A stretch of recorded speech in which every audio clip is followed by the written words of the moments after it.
This is the story of a man named Stanley.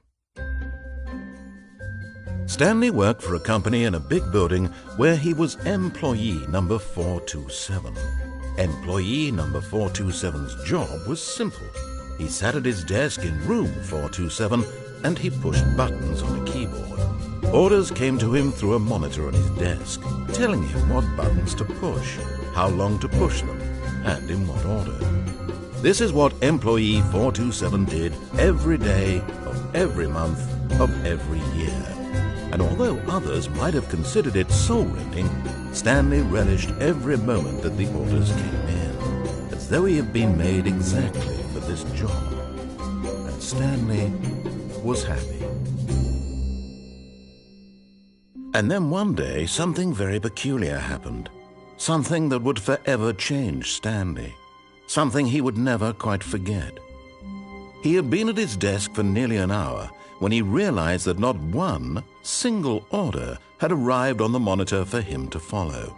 No one had showed up to give him instructions, call a meeting, or even say hi. Never in all his years at the company had this happened, this complete isolation. Something was very clearly wrong. Shocked, frozen solid, Stanley found himself unable to move for the longest time. But as he came to his wits and regained his senses, he got up from his desk and stepped out of his office. All of his co-workers were gone. What could it mean? Stanley decided to go to the meeting room. Perhaps he had simply missed a memo. Stanley went around touching every little thing in the office, but it didn't make a single difference. Nor did it. No matter how hard Stanley looked, he couldn't find a trace of his co-workers.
When Stanley came to a set of 2 open doors, he entered the door on his left.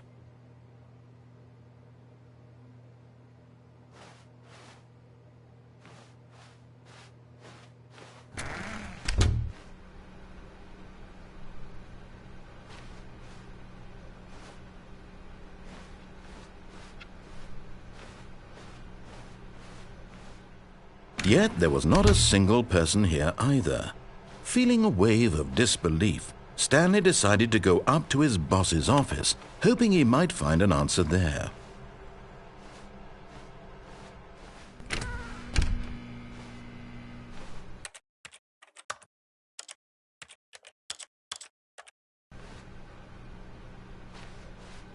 Coming to a staircase, Stanley walked upstairs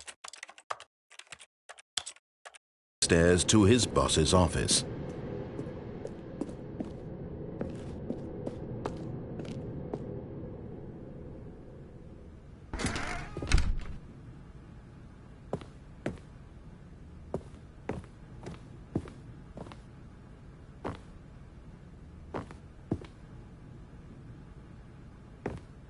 Stepping into his manager's office, Stanley was once again stunned to discover not an indication of any human life. Shocked, unraveled, Stanley wondered in disbelief who orchestrated this, what dark secret was being held from him.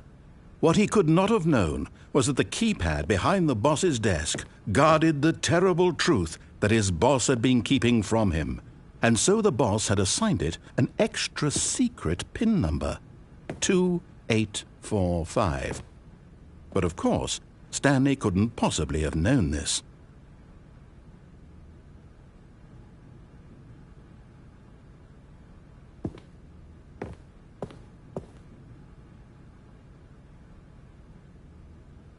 Stanley just sat around twiddling his thumbs. Trying to input anything on the device was useless, yet incredibly, by simply pushing random buttons on the keypad, Stanley happened to input the correct code by sheer luck. Amazing! He stepped into the newly opened passageway.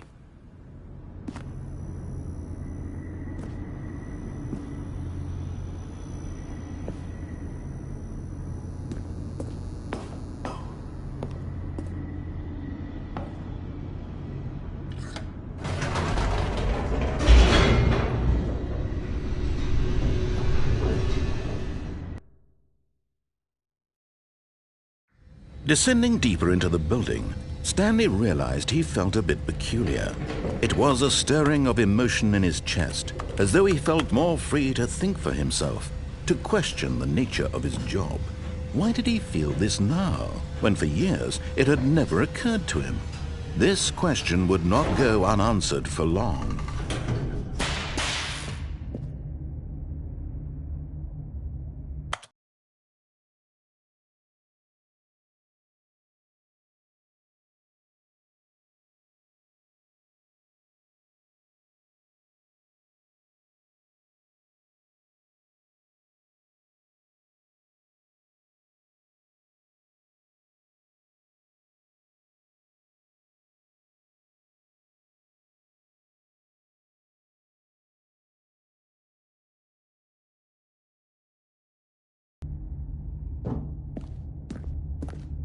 Stanley walked straight ahead through the large door that read Mind Control Facility.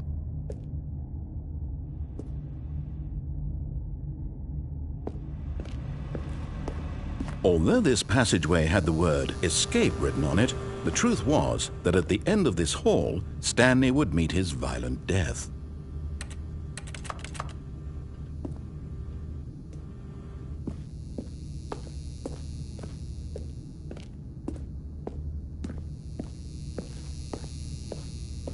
The door behind him was not shut. Stanley still had every opportunity to turn around and get back on track. At this point, Stanley was making a conscious, concerted effort to walk forward and willingly confront his death.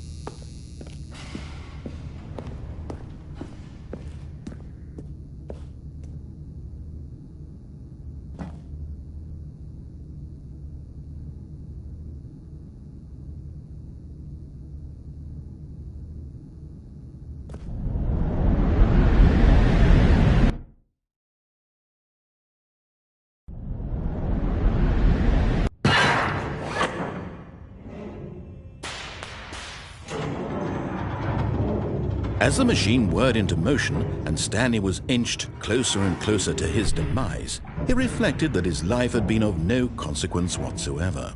Stanley can't see the bigger picture. He doesn't know the real story, trapped forever in his narrow vision of what this world is. Perhaps his death was of no great loss, like plucking the eyeballs from a blind man. And so he resigned and willingly accepted this violent end to his brief and shallow life. Farewell, Stanley.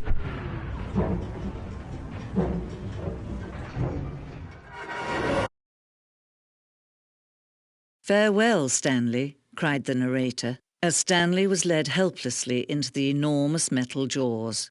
In a single visceral instant, Stanley was obliterated as the machine crushed every bone in his body, killing him instantly.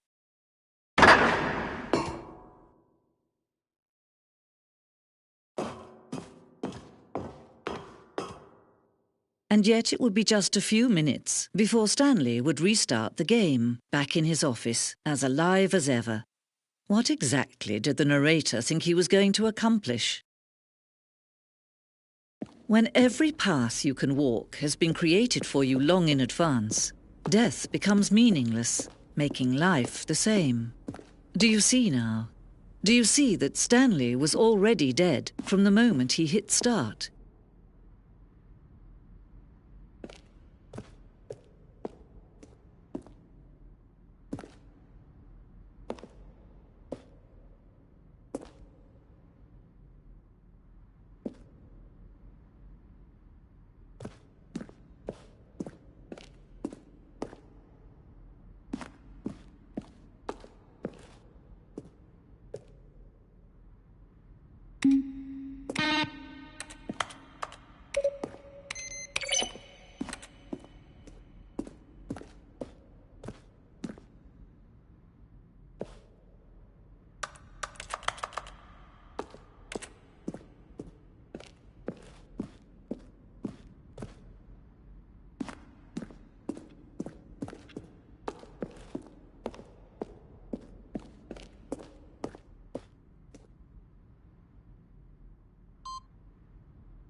All of his co-workers were gone.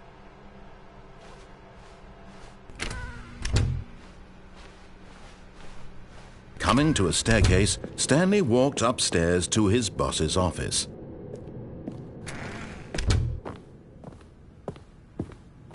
Stepping into his manager's office, Stanley was once again stunned to discover not an indication of any human life.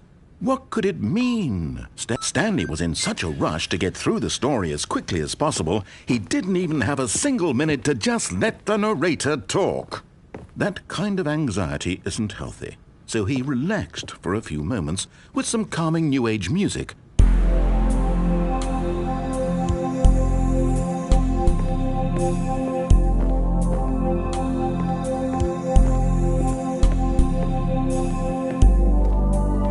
Feeling soothed and rejuvenated, Stanley calmly walked forward into the opened passageway.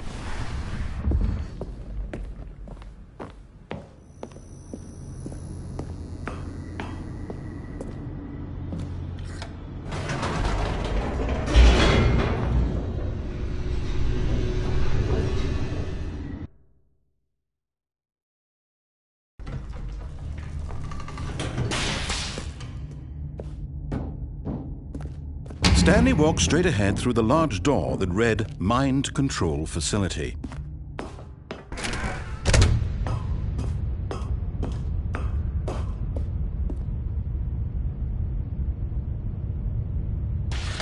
The lights rose on an enormous room packed with television screens. What horrible secret did this place hold? Stanley thought to himself. Did he have the strength to find out?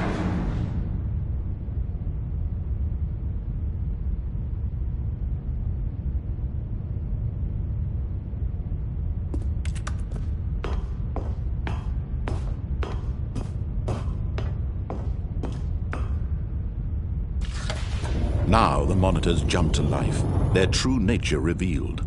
Each bore the number of an employee in the building, Stanley's co-workers. The lives of so many individuals reduced to images on a screen, and Stanley, one of them, eternally monitored in this place where freedom meant nothing.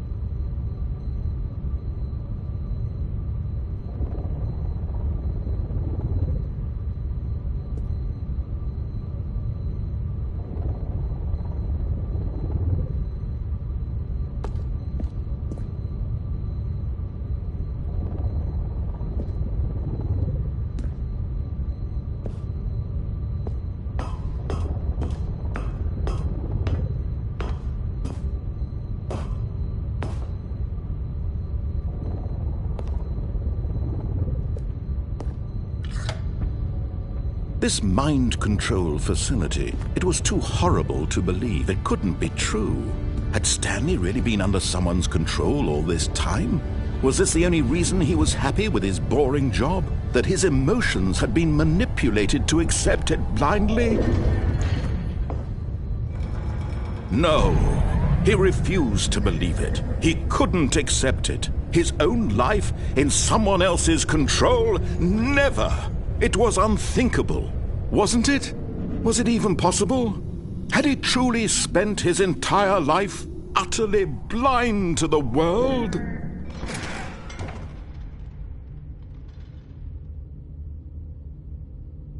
But here was the proof, the heart of the operation. Controls labeled with emotions, happy or sad or content, walking, eating, working, all of it monitored and commanded from this very place.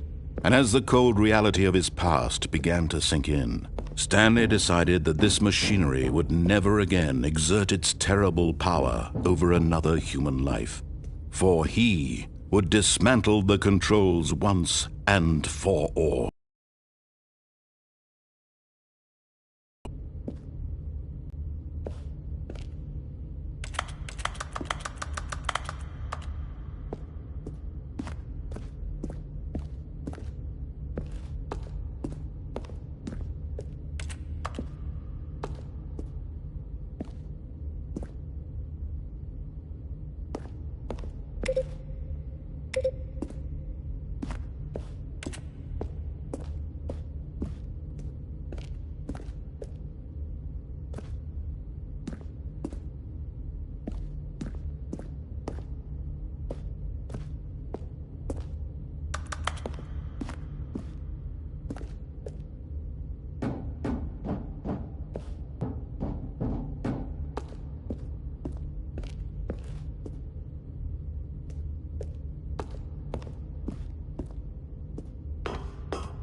And when at last he found the source of the room's power, he knew it was his duty, his obligation, to put an end to this horrible place and to everything it stood for.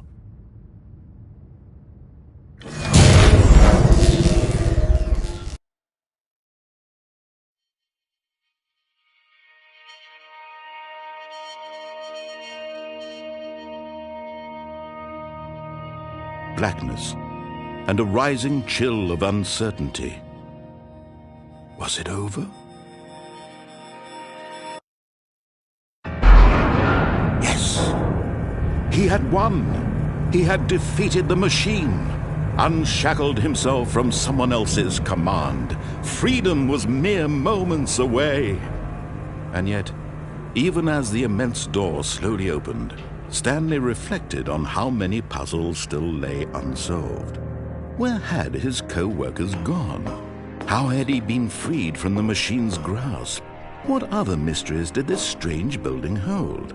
But as sunlight streamed into the chamber, he realized none of this mattered to him, for it was not knowledge or even power that he had been seeking, but happiness.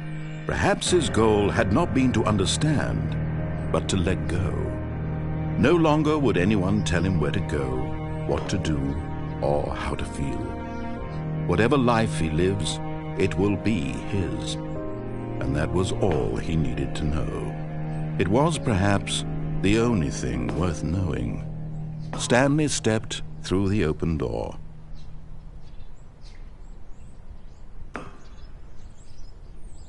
Stanley felt the cool breeze upon his skin, the feeling of liberation, the immense possibility of the new path before him.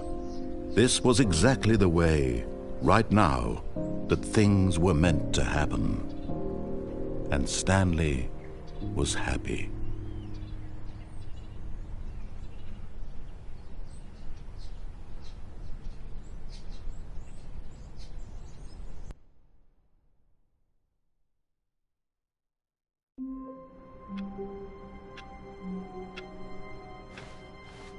All of his co-workers were gone. What could it mean? Stanley decided to go to the meeting room. Perhaps he had simply missed a memo.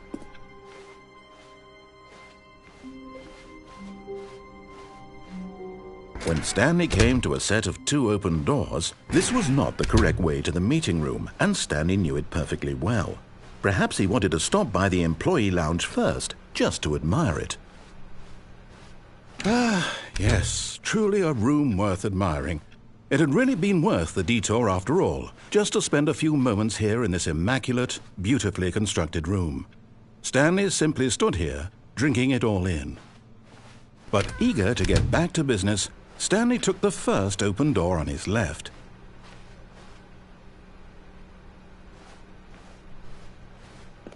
Stanley was so bad at following directions, it's incredible he wasn't fired years ago.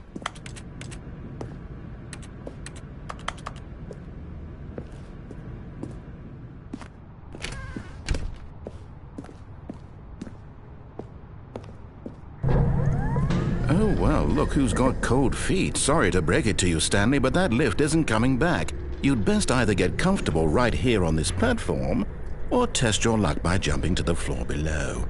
You know what? Looking at it now, it's not that far to the bottom floor. I bet you can make it.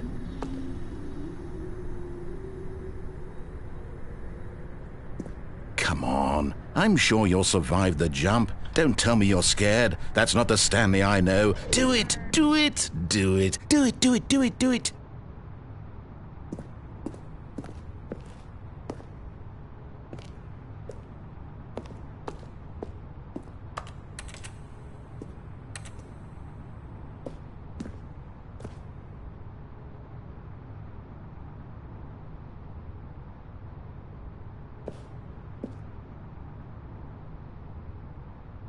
Whoops. Looks like I was wrong.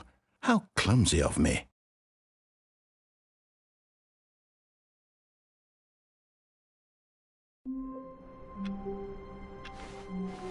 All of his co-workers were gone. What could it mean? Stanley decided to go to the meeting room. Perhaps he had simply missed a memo.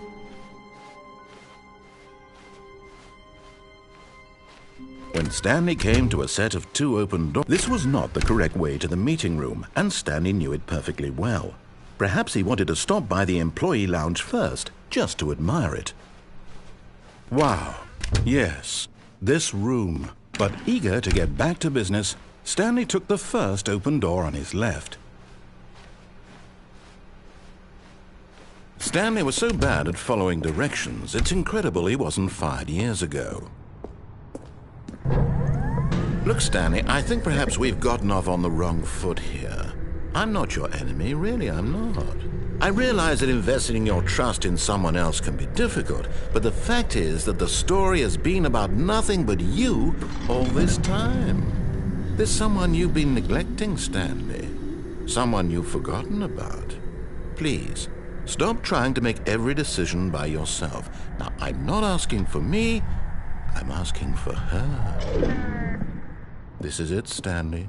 Your chance to redeem yourself, to put your work aside, to let her back into your life. She's been waiting.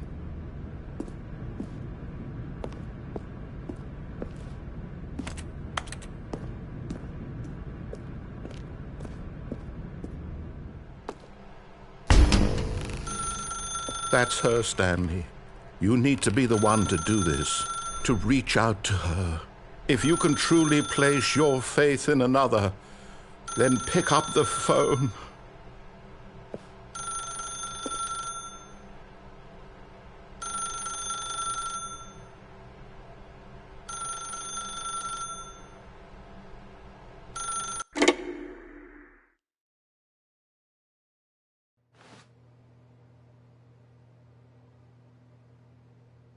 Oh, Stanley, is that you? Hold on, sweetie. Sorry to keep you waiting. I'm just pulling the bread out of the oven. All right. Okay, there we go. All right, now, I want you to come in and tell me all about your day. Gotcha! Oh, come on. Did you actually think you had a loving wife who'd want to commit their life to you? I'm trying to make a point here, Stanley. I'm trying to get you to see something. Come inside. Let me show you what's really going on here. This is a very sad story about the death of a man named Stanley. Stanley is quite a boring fellow. He has a job that demands nothing of him, and every button that he pushes is a reminder of the inconsequential nature of his existence. Look at him there, pushing buttons, doing exactly what he's told to do. Now he's pushing a button. Now he's eating lunch. Now he's going home. Now he's coming back to work. One might even feel sorry for him, except that he's chosen this life. But in his mind, he can go on fantastic adventures. From behind his desk, Stanley dreamed of wild expeditions into the unknown, fantastic discoveries of new lands. It was wonderful, and each day that he returned to work was a reminder that none of it would ever happen to him.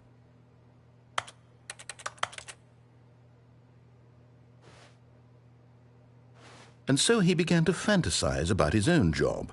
First, he imagined that one day while at work, he stepped up from his desk to realize that all of his co-workers, his boss, everyone in the building had suddenly vanished off the face of the earth.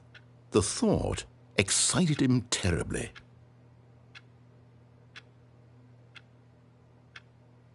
So he went further. He imagined that he came to two open doors and that he could go through either. At last, choice. It barely even mattered what lay behind each door. The mere thought that his decisions would mean something was almost too wonderful to behold. As he wandered through this fantasy world, he began to fill it with many possible paths and destinations. Down one path lay an enormous round room with monitors and mind controls. And down another was a yellow line that weaved in many directions, and down another was a game with a baby. And he called it the Stanley Parable. It was such a wonderful fantasy, and so in his head he relived it again, and then again, and again, over and over, wishing beyond hope that it would never end, that he might always feel this free. Surely there's an answer down some new path, mustn't there be? Perhaps if he played just one more time. But there is no answer. How could there possibly be? In reality, all he's doing is pushing the same buttons he always has. Nothing has changed. The longer he spends here, the more invested he gets, the more he forgets which life is the real one. And I'm trying to tell him this, that in this world he can never be anything but an observer, that as long as he remains here, he's slowly killing himself. But he won't listen to me. He won't stop. Here, watch this. Stanley, the next time the screen asks you to push a button, do not do it. You see? Can he just not hear me? How can I tell him in a way that he'll understand that every second he remains here, he's electing to kill himself?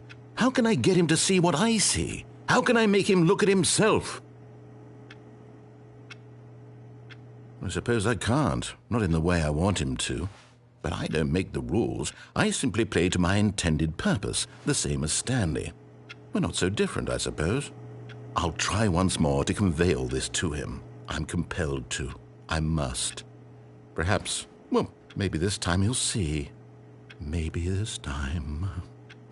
And I tried again, and Stanley pushed a button. And I tried again, and Stanley pushed a button.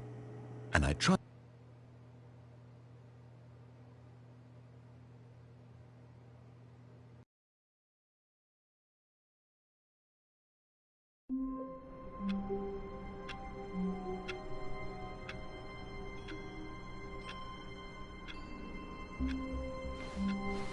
Someone was following Stanley. He was sure of it. If he checked over his shoulder now, he would surely catch them. It was only a matter of time.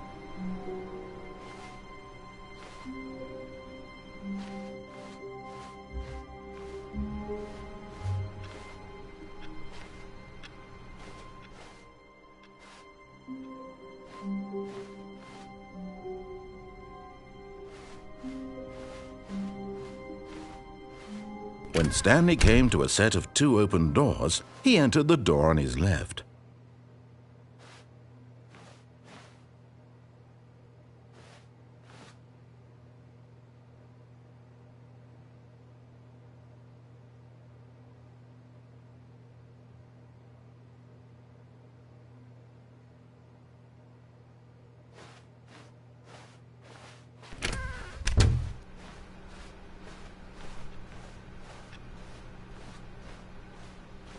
Yet there was not a single person here either. Feeling a wave of disbelief, Stanley decided to go up to his boss's office, hoping he might find an answer there. Coming to a staircase, Stanley walked upstairs to his boss's office.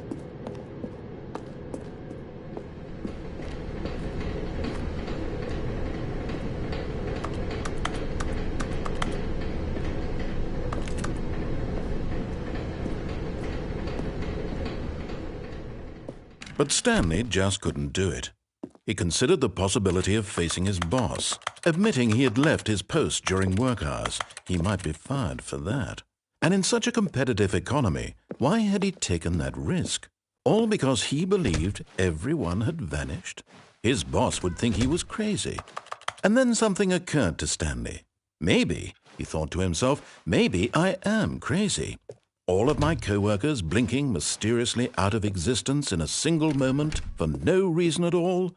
None of it made any logical sense. And as Stanley pondered this, he began to make other strange observations. For example, why couldn't he see his feet when he looked down? Why did doors close automatically behind him wherever he went? And for that matter, these rooms were starting to look pretty familiar. Were they simply repeating? No, Stanley said to himself, this is all too strange. This can't be real. And at last, he came to the conclusion that had been on the tip of his tongue. He just hadn't found the words for it.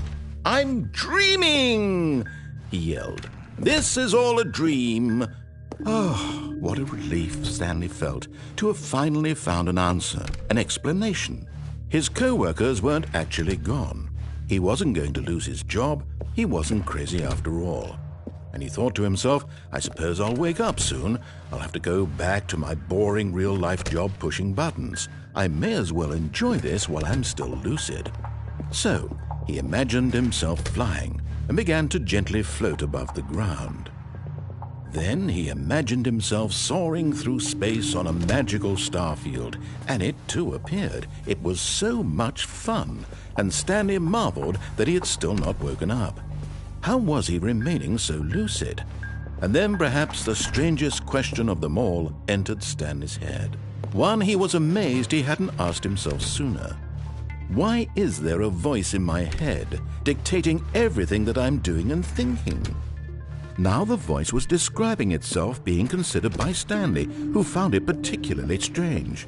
I'm dreaming about a voice describing me, thinking about how it's describing my thoughts, he thought. And while he thought it all very odd and wondered if this voice spoke to all people in their dreams, the truth was that, of course, this was not a dream. How could it be? Was Stanley simply deceiving himself, believing that if he's asleep, he doesn't have to take responsibility for himself? Stanley is as awake right now as he's ever been in his life. Now, hearing the voice speak these words was quite a shock to Stanley. After all, he knew for certain, beyond a doubt, that this was in fact a dream. Did the voice not see him float and make the magical stars just a moment ago? How else would the voice explain all that? This voice was a part of himself too. Surely, if he could just...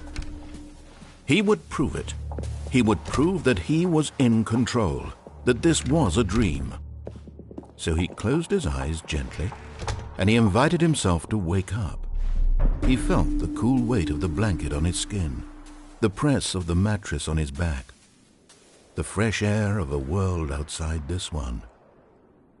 Let me wake up, he thought to himself. I'm through with this dream. I wish it to be over. Let me go back to my job. Let me continue pushing the buttons. Please, it's all I want. I want my apartment and my wife and my job. All I want is my life exactly the way it's always been. My life is normal. I am normal. Everything will be fine. I am okay.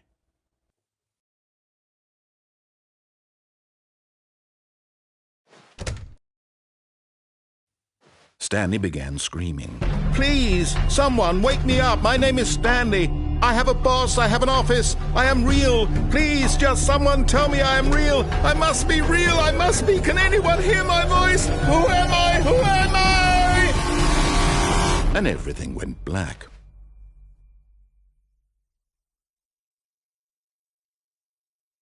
This is the story of a woman named Mariella. Mariella woke up on a day like any other. She arose, got dressed, gathered her belongings, and walked to her place of work. But on this particular day, her walk was interrupted by the body of a man who had stumbled through town talking and screaming to himself, and then collapsed dead on the sidewalk. And although she would soon turn to go call for an ambulance, for just a few brief moments she considered the strange man. He was obviously crazy. This much she knew. Everyone knows what crazy people look like. And in that moment, I am sane. I am in control of my mind. I know what is real and what isn't. It was comforting to think this, and in a certain way, seeing this man made her feel better. But then she remembered the meeting she had scheduled for that day, the very important people whose impressions of her would affect her career, and by extension, the rest of her life. She had no time for this, so it was only a moment that she stood there, staring down at the body. And then she turned and ran.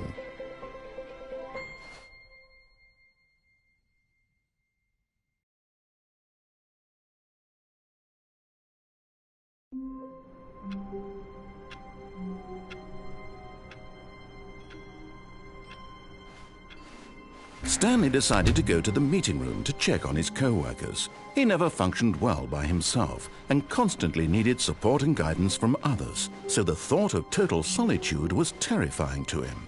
When Stanley came to a set of 2 open doors, he entered the door on his left. This was not the correct way to the meeting room, and Stanley knew it perfectly well.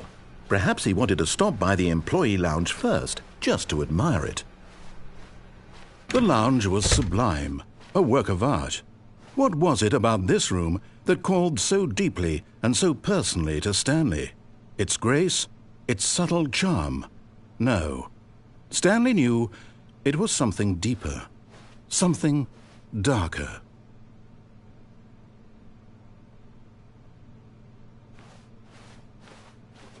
But eager to get back to business, Stanley took the first open door on his left.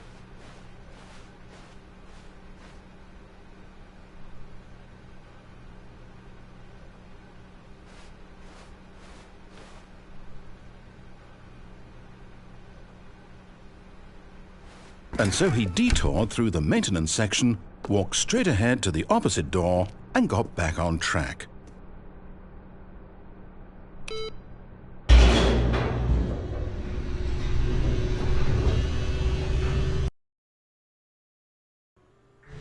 But Stanley didn't want to go back to the office. He wanted to wander about and get even further off track. So now in order to get back, he needed to go,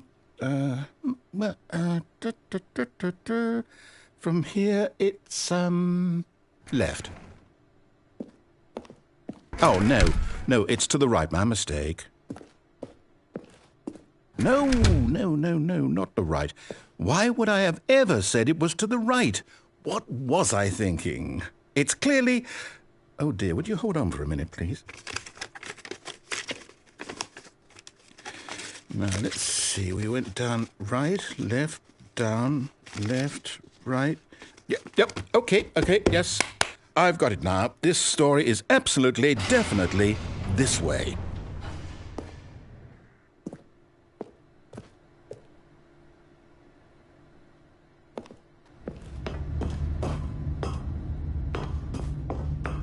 No. This isn't right at all. You're not supposed to be here yet. This is all a spoiler. Quick, Stanley, close your eyes. Okay. We just have to get back to, oh, who am I kidding? It's all rubbish now. The whole story completely unusable. How about, rather than waste my time trying to salvage this nonsense, we'll just restart the game from the beginning. And this time, suppose we don't wander so far off track, Okay, from the top.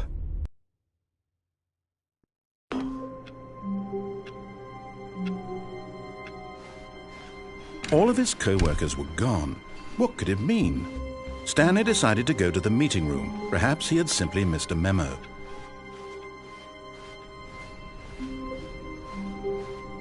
When Stanley... Wait, what? No, I restarted. I swear I definitely restarted the game over, completely fresh. Everything should be... Oh, did something change? Stanley, did you change anything when we were back in that room with all the monitors? Did you move the story somewhere or... Hold on. Why am I asking you? I'm the one who wrote the story. It was right here just a minute ago. I know for sure that it's here somewhere. Okay, then. It's an adventure. Come, Stanley. Let's find the story.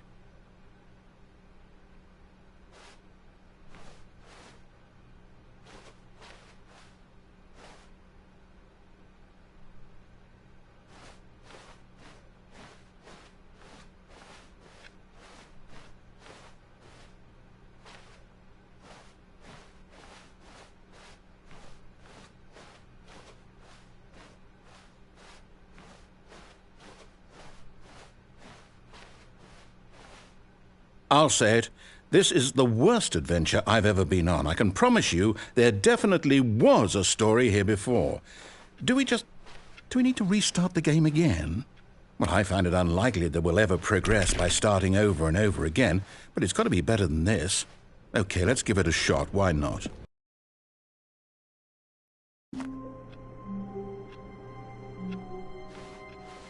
All of his co-workers were gone. What could it mean? Stanley decided to go to the meeting room. Perhaps he had simply missed a memo.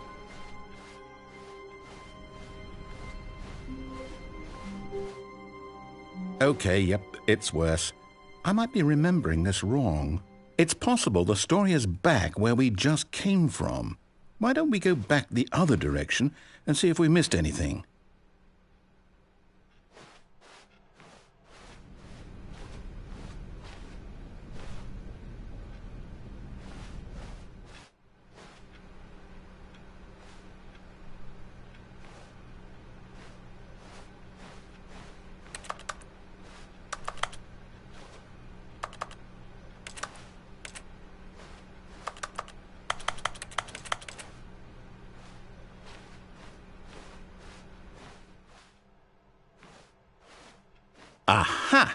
I knew we'd miss something. The story.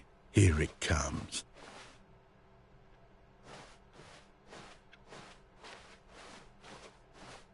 No, wait, never mind. Not the story. Okay, let's head back the other way and retrace our steps.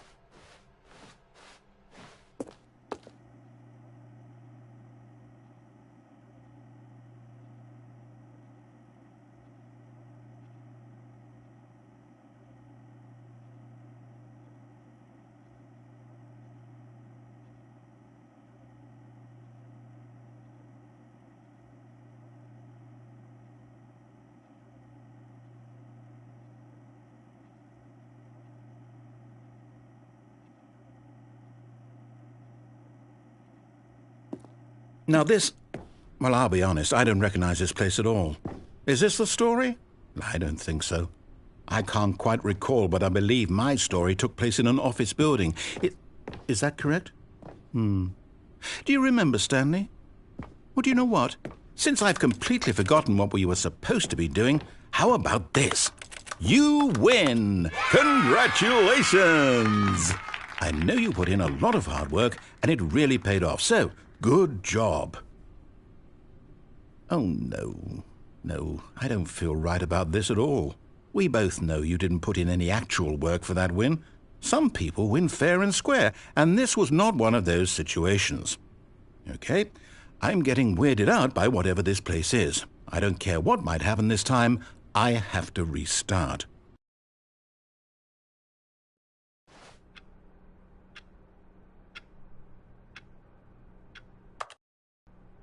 All right, I've got a solution. This time, to make sure we don't get lost, I've employed the help of the Stanley Parable adventure line.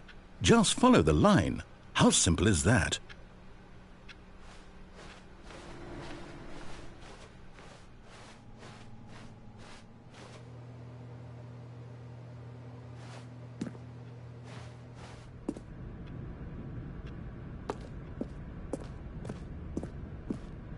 You see?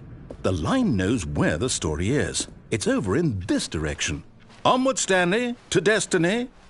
Though, here's a thought. Wouldn't wherever we end up be our destination, even if there's no story there? Or to put it another way, is the story of no destination still a story? Simply by the act of moving forward, are we implying a journey such that a destination is inevitably conjured into being via the very manifestation of the nature of life itself? Whoa. Hang on. That got a bit weird back there. Well, I'd like to apologize. Not sure where I was going with all that.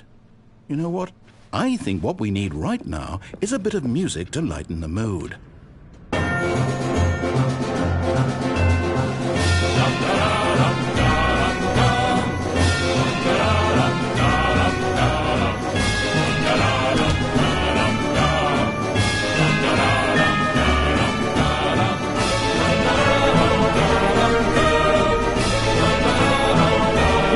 Cut the music, go back and look at that fern. Stanley, this fern will be very important later in the story. Make sure you study it closely and remember it carefully. You won't want to miss anything.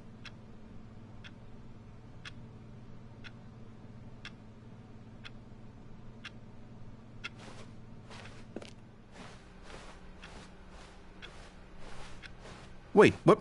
We're back at the office? No. Line, you do know we're looking for the Stanley Parable, right? The story? Is any of this ringing a bell? Oh, no, not again. Line, how could you have done this to us? And after we trusted you, after everything we've been through, you... Oh, I can't take this anymore. To hell with it. Restart.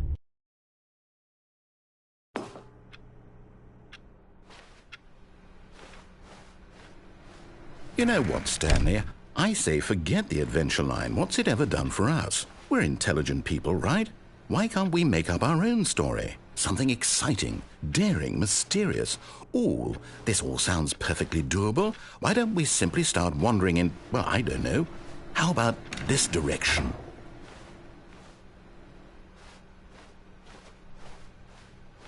Now, yes, this is exciting. Just me and Stanley forging a new path, a new story. Well, it could be anything. What do you want our story to be? Go wild. Use your imagination. Whatever it might be, Stanley, I'm ready for it. Oh, no, not you again. Stanley, I'd also like to veto the line from having any role in our awesome new story. No lines or monitor rooms. Just don't acknowledge it, and we should be fine.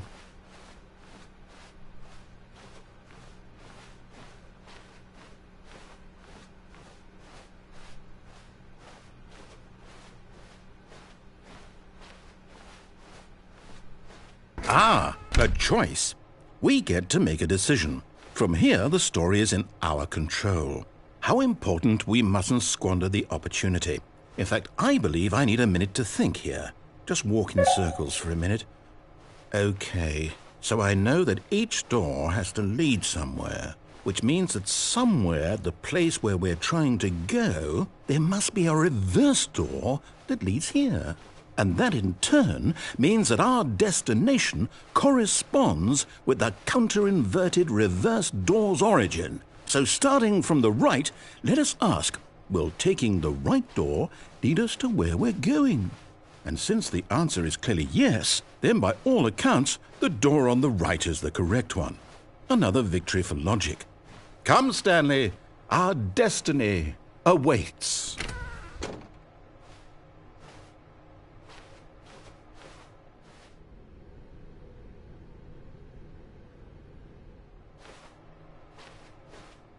Oh, hold up, what's this? The confusion ending. You're telling me that's what this is? It's all one giant ending? And we're supposed to restart the game, what, eight times? That's really how all this goes? It's all determined? So now, according to the schedule, I restart again. Then what? Am I just supposed to forget? Well, what if I don't want to forget? My mind goes blank simply because it's written here on this thing, wall. Well, who consulted me? Why don't I get to decide? Why don't I get a say in all of this? Is it really? No, it can't be. I don't want it to be. I don't want the game to keep restarting. I don't want to forget what's going on. I don't want to be trapped like this. I won't restart the game. I won't do it. I won't do it. I won't do it. And the timer stopped? Does that mean, did we do it? Did we break the cycle? The, whatever it is that made this schedule? How would we even know? Will someone come for us? Will something happen? So, okay. I guess now we just wait, you know. I suppose in some way that this is a kind of story, wouldn't you agree? I'm not quite sure if we're in the destination or the journey, though they're always saying that life is about the journey and not the destination, so I hope that's where we are right now. We'll find out, won't we? Eventually. Well, in the meantime, if you...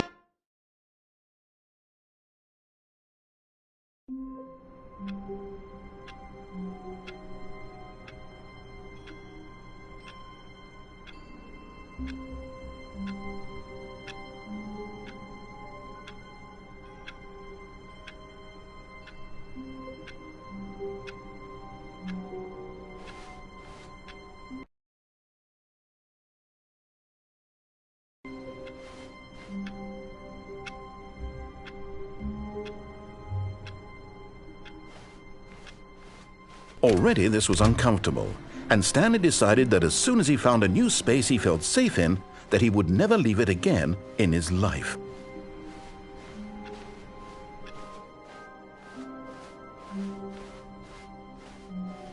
When Stanley came to a set of 2 open doors, he entered the door on his left.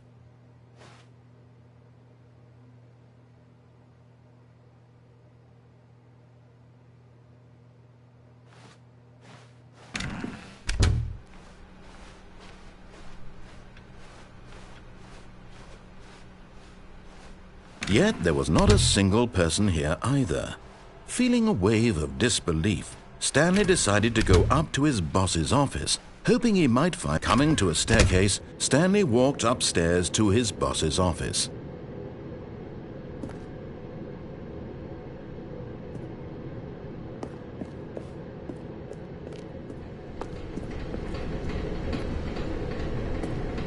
But Stanley just couldn't do it. He considered the possibility of facing his boss, admitting he had left his post during work hours. He might be fired for that. And in such a competitive economy, why had he taken that risk? All because he believed everyone had vanished? His boss would think he was crazy. And then something occurred to Stanley. Maybe, he thought to himself, maybe I am crazy. All of my co-workers blinking mysteriously out of existence in a single moment for no reason at all? None of it made any logical sense. And as Stanley pondered this, he began to make other strange observations. For example, why couldn't he see his feet when he looked down?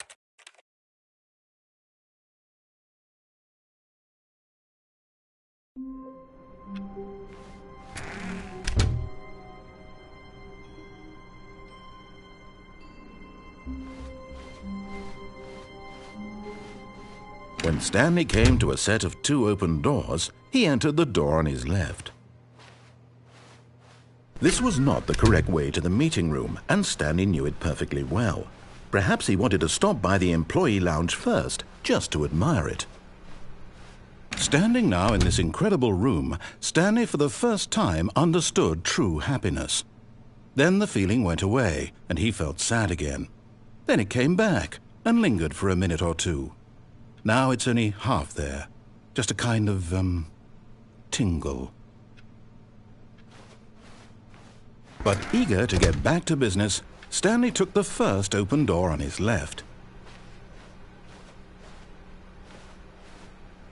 Stanley was so bad at following directions, it's incredible he wasn't fired years ago.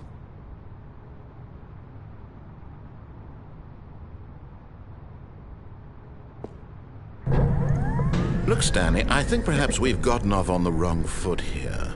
I'm not your enemy, really, I'm not. I realize that investing your trust in someone else can be difficult, but the fact is that the story has been about nothing but you all this time. What? Really? I was in the middle of something. Do you have zero consideration for others? Are you that convinced that I want something bad to happen to you? Why, I don't know how to convince you of this, but I really do want to help you, to show you something beautiful. Look, let me prove it. Let me prove that I'm on your side. Give me a chance. Now listen carefully, this is important. Stanley walked through the red door.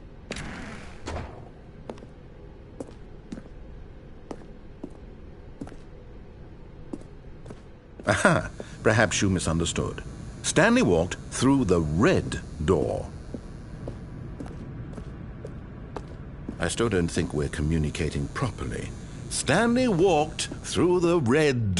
All right, fine, go ahead, Stanley. You want to know so badly what's out there? You want to find out what lies at the end of this road you've chosen? Well, don't let me stop you. You see? There's nothing here. I haven't even finished building this section of the map, because you were never supposed to be here in the first place. Broken rooms, exposed developer textures. Is this what you had wanted? Was it worth ruining the entire story I had written out specifically for you? Do you not think I put a lot of time into that? Because I did. And in the end, it was all for nothing, because this is what you wanted to see. Help me here, Stanley. Help elucidate these strange and unknowable desires of yours. What would have made this game better? What did you want to see? Vehicles? Skill trees? Work with me. You've given me absolutely nothing so far. Tell you what, let me take a stab in the dark at a new design, and you can give me some feedback.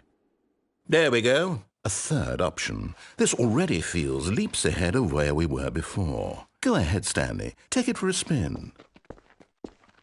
Okay, I'm going to stop you there. Now, tell me about your experience with this new version. Would you say that the game benefited from allowing you more choices? Feel free to be honest. I'm looking for some real critical feedback here. Aha! You see, I knew from. How did I know the game needed a third door? Well, it's instinct mostly, a calling in your gut. I really couldn't say where the idea came from, except that I felt it in my soul. You can't teach that, Stanley. Don't even try. Here, based on the data from your previous playthrough, I've compiled a new version. And to be perfectly candid, I think I've knocked it out of the park with this one. Let's take a look.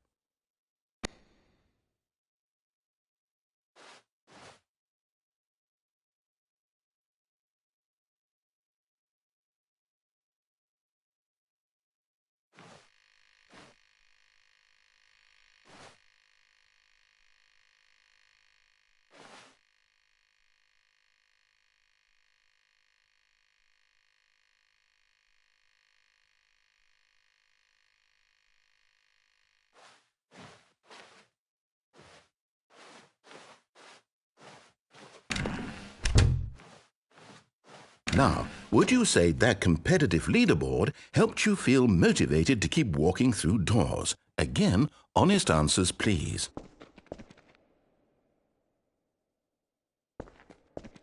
Hey, I nearly forgot. I've got a prototype of a new game I've been working on, and now would be a lovely opportunity to give it some playtesting. You wouldn't mind taking a look at it, would you? Perfect. Let me boot it up. In this game, the baby crawls left towards danger. You click the button to move him back to the right, and if he reaches the fire, you fail. It's a very meaningful game, all about the desperation and tedium of endlessly confronting the demands of family life. I think the art world will really take notice. But of course, the message of the game only becomes clear once you've been playing it for about 4 hours. So why don't you give it 4 hours of play to make sure it's effective? Be sure to keep notes on your experience.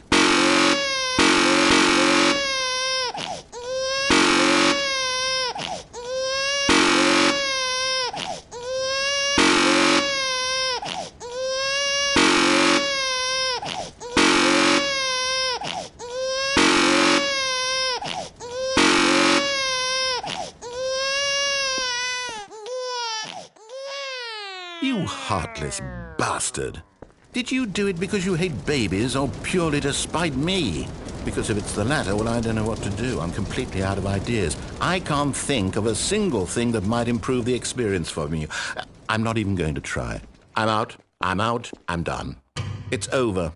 Thank you for playing. Your input was extremely valuable. Oh, hey, since my game was so awful, why don't we play someone else's game, just to ease the pain? Let's see. What do we have here? Yes, this seems like it'll work. Let's give it a shot.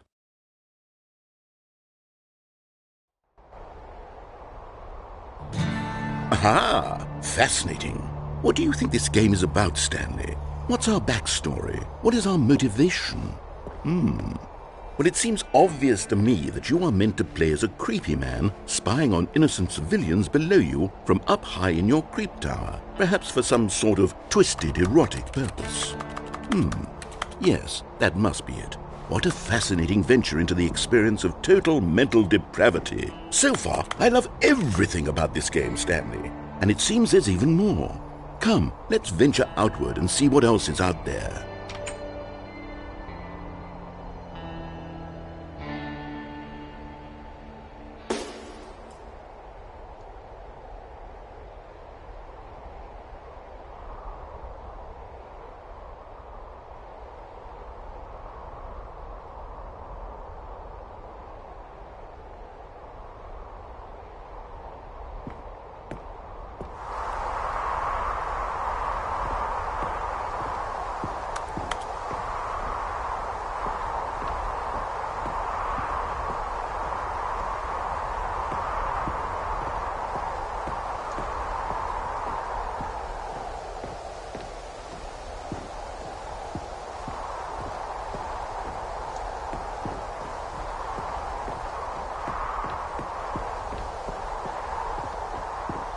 Oh, no. No, it can't be.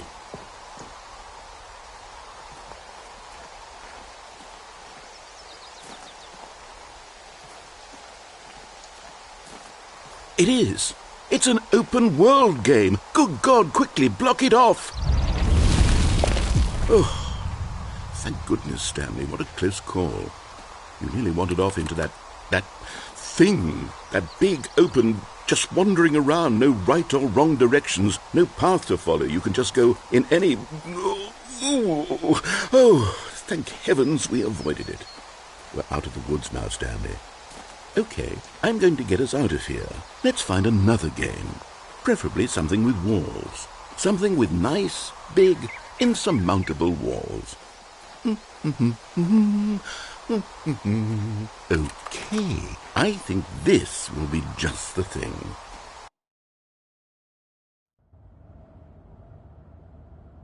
Wonderful. See, this is exactly what I had in mind. Just a nice big box for you to run around in. There isn't any possibility that you could get lost here. Now this is game.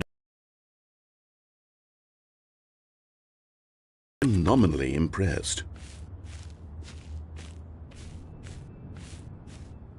Okay, so what exactly do we do here? Let's see.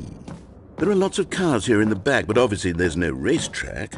Okay, I'm seeing that there's a ball of some kind back here. Is this game sports ball? Stanley, I think it's sports ball. Oh, what fun. We shall run the bases and do a touchdown together. Yes, I think surely we must. Okay, Stanley, here's the ball. Have fun.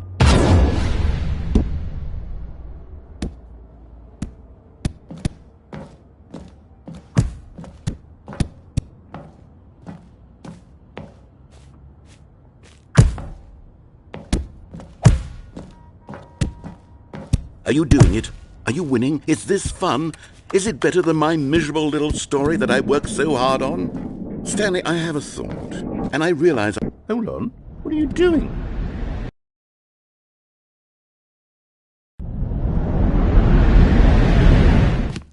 Stanley, don't do that. I can't follow you there. I can't help you.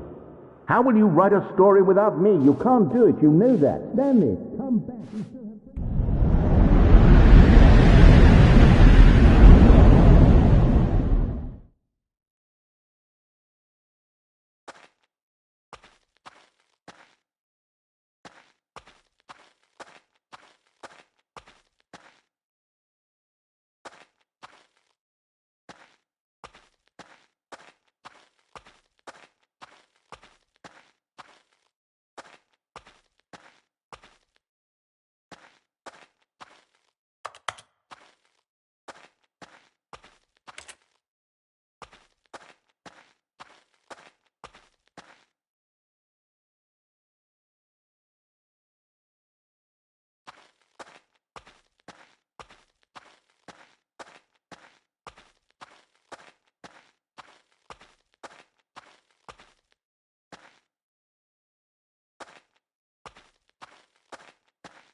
I wonder what he found. If what he wanted was to be the leading man in his own story, well, perhaps he's gotten it, down in wherever he is right now. I wonder if he's happy with his choice, and if he's learned the heavy cost that comes with it. He'll understand soon what I was trying to tell him. He needs me. Someone who will wrap everything up at the end, to make sense out of the chaos and the fear and the confusion. That's who I am. That is what I mean to this world. Oh, yes. Yes, I'll be back. There's no other way. Once this ends, after it all comes to a close, then I'll be back. The end will be here soon. Very soon. I can wait.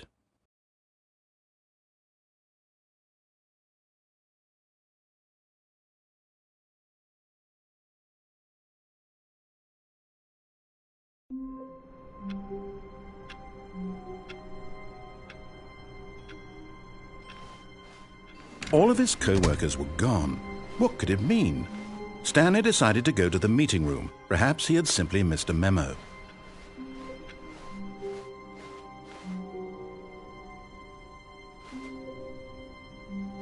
Oh, new content? What does that mean, new content?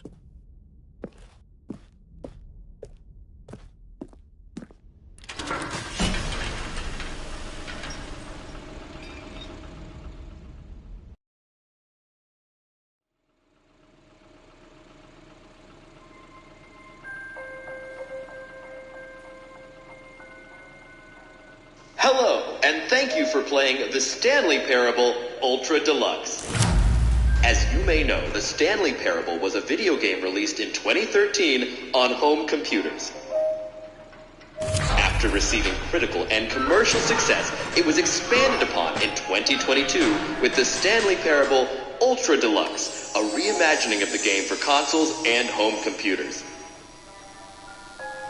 The Stanley Parable Ultra Deluxe features exciting new content that broadens and expands the world of the Stanley Parable, delighting audiences the world over.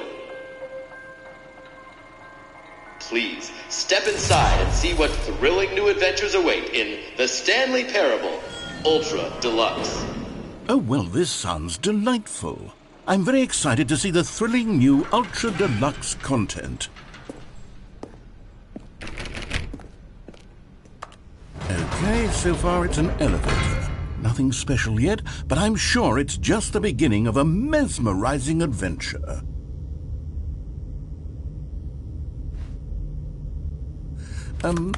Is it broken? What's going on here? Should we be moving somewhere or... Oh, there we go. All right, finally, at long last, it's on to the new content. I've never been more ready. Let's do it.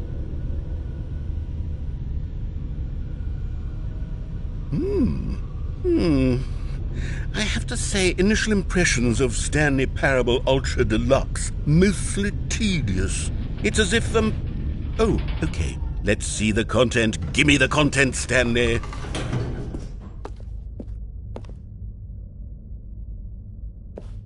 All right, let's see. It's the jump circle.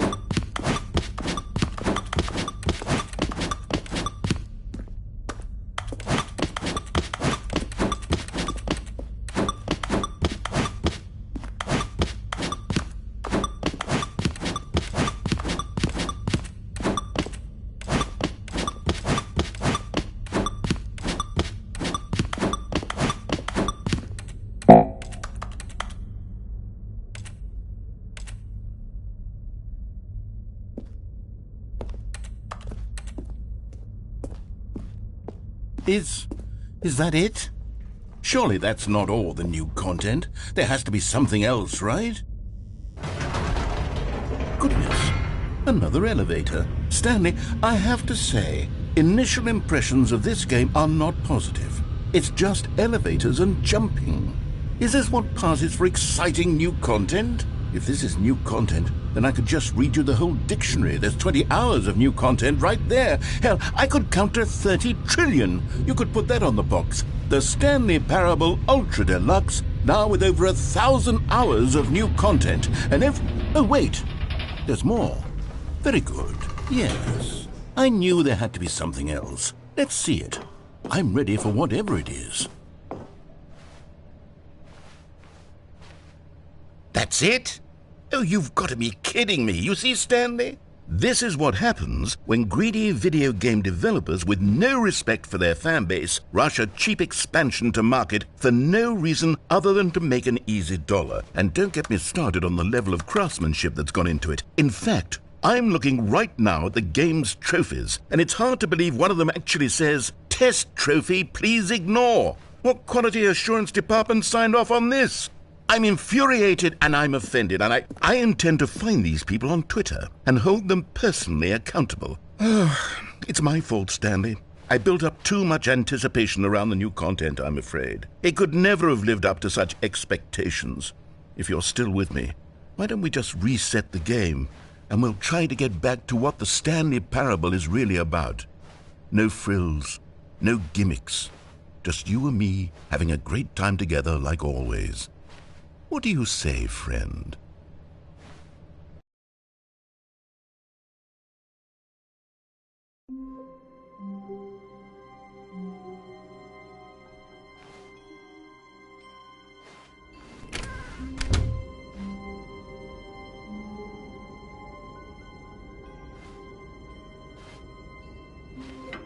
Psst! Stanley! Come over here! In the vent! I want to show you something.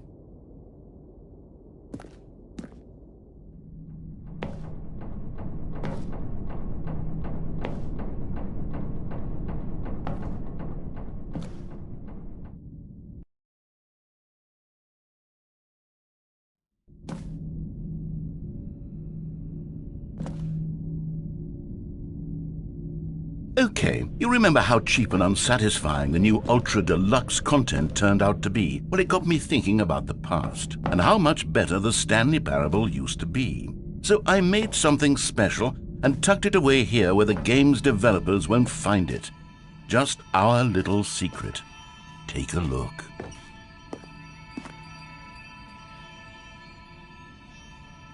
I call it the Memory Zone. It's where I've been storing all my favorite memories so I can relive the peak experiences of my life whenever I want. Experiences like the launch of the Stanley Parable on PC. You see, Stanley, doesn't the Memory Zone remind you of how wonderful Stanley Parable was before it was sullied with a cheap PlayStation port? Remember back in October of 2013 when the game originally launched? Back then, video games had integrity. Back then, it all meant something. Oh, the waste.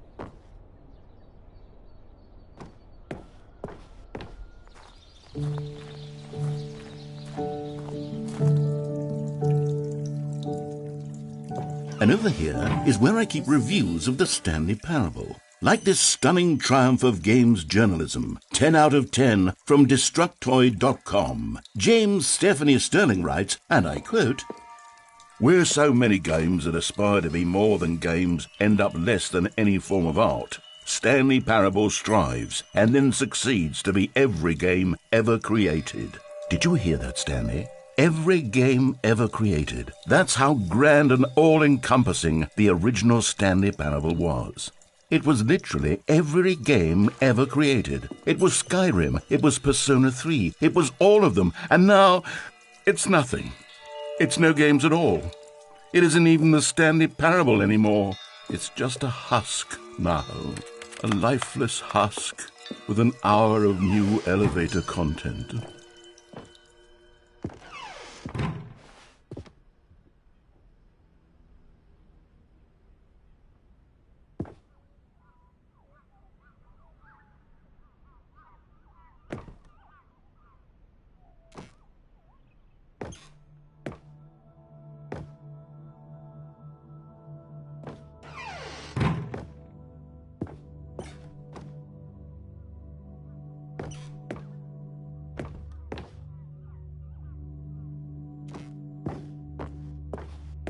Here's another moving passage, this time from GameSpot.com.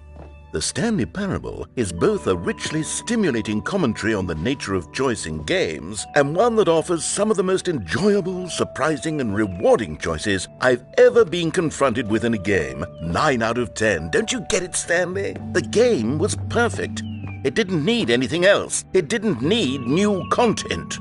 All they had to do was transport it in pristine condition along to the PlayStation, boom, done. And they couldn't even do that. Couldn't resist the urge to go meddling with a beloved franchise. These were simpler times, Stanley. What I wouldn't give to go back, to have it all over again. Wait, hang on. I don't recall this part of the Memory Zone before. What's this? What's down here? Oh no, oh God, no, Stanley. It's a collection of reviews from Pressurized Gas, the extremely popular online storefront for computer games. I haven't looked at these in years. I can't even imagine what's been collecting down here. Surely these reviews were glowing as well, weren't they? Honestly, I could not be bothered to play this game to full completion. The narrator is obnoxious and unfunny, with his humor and dialogue proving to be more irritating than entertaining. Unfunny! I'm not trying to be funny. I'm trying to make a serious work of art. I suppose I could write up a handful of gags to insert into the Stanley Parable, but the game is already such a densely layered web of profound philosophical insights that I can't even imagine where I'd have the room to stick them.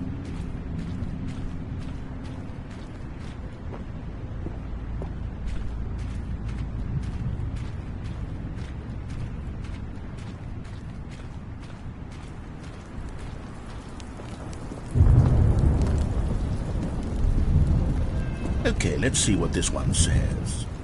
While the idea for the game is good, for someone who prefers non-linear games, this preachiness gets annoying fast. Preachy? Stanley, I'm not preachy, am I?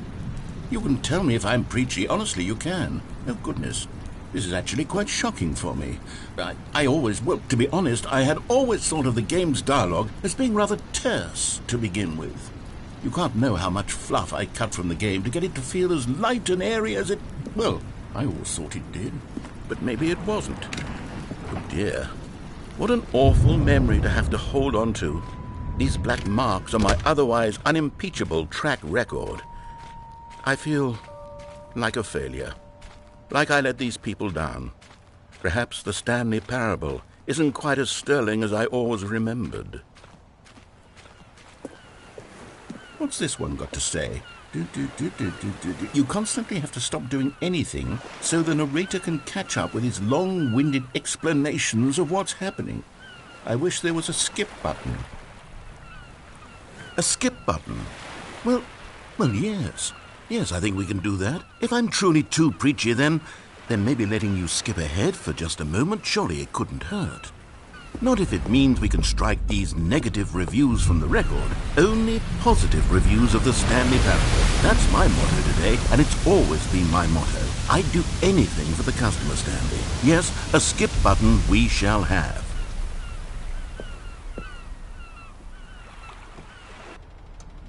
And here it is. Go ahead and give it a shot. I'll pop you forward in time so that the second my incessant droning starts to bore you, with just the push of a button, you'll have zipped right past it. It's what the players have been asking for, and I'm very proud to have delivered.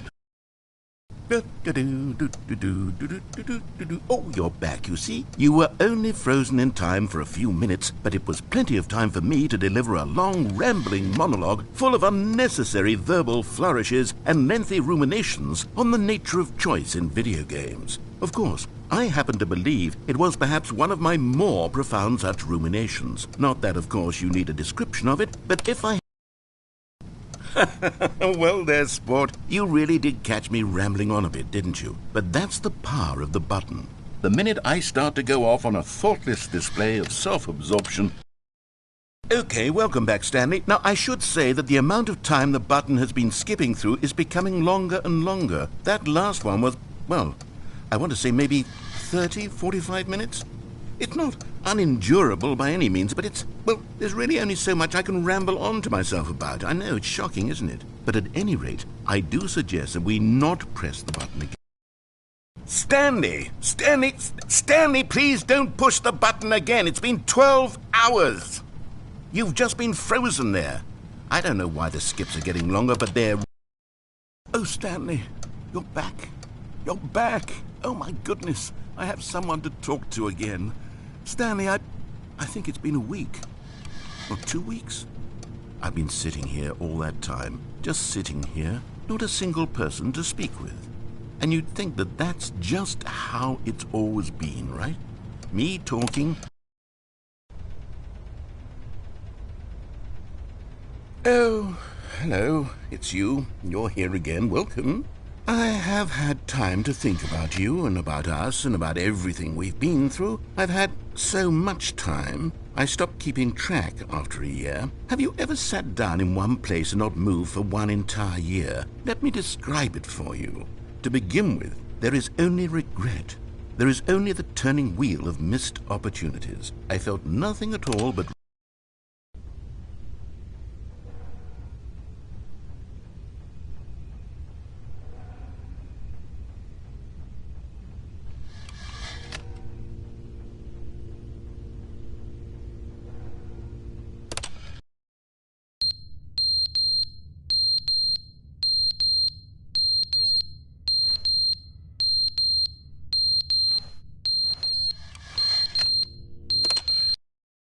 But they didn't understand the game was never meant to be funny. It was meant to have a point. It was meant to speak to the human condition. But where are the jokes? Where are the jokes? They bemoaned, they screamed, they gnashed their teeth and said, entertain us. It wasn't enough. They had to leave a pathetic little thumbs down.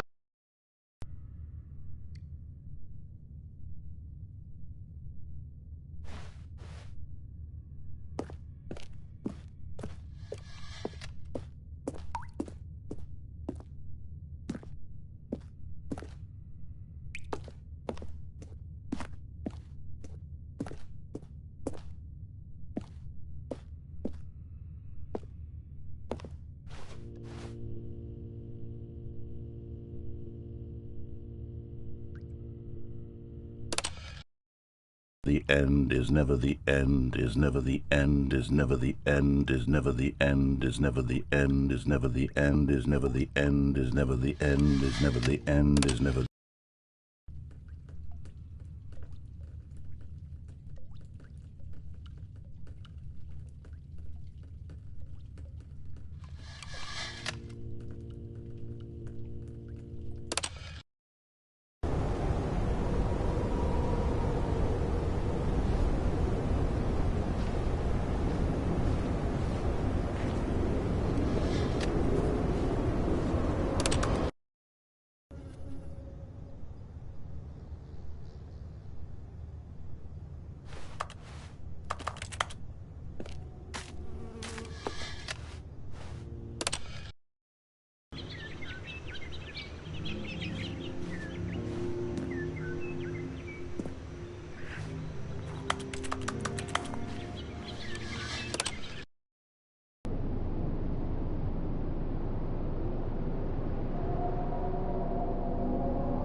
All of his co-workers were gone.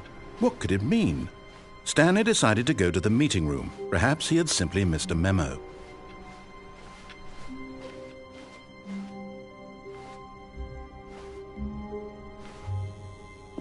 Oh, good. You notice my sign. Yes, I have something very exciting to show you.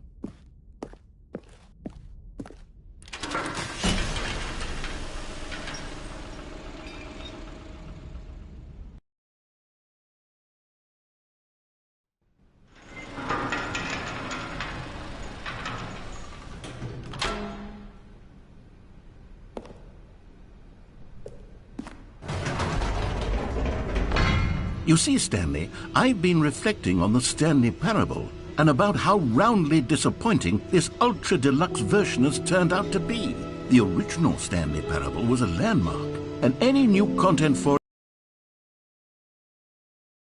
ultra-deluxe nonsense, I say we take it one step even further. Which is why I'm very proud to announce for the first time ever, the Stanley Parable 2.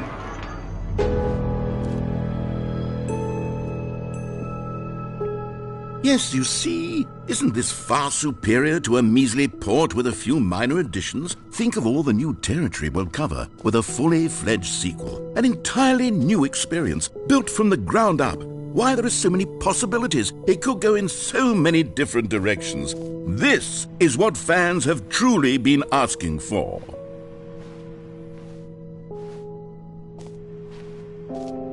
Calling it the Stanley Parable 2 is just so much catchier than Ultra Deluxe, don't you think? Ultra Deluxe? What does it even mean? But the Stanley Parable 2, now that's an artistic statement right there. It's future-oriented. It screams progress and innovation and long-term franchising potential.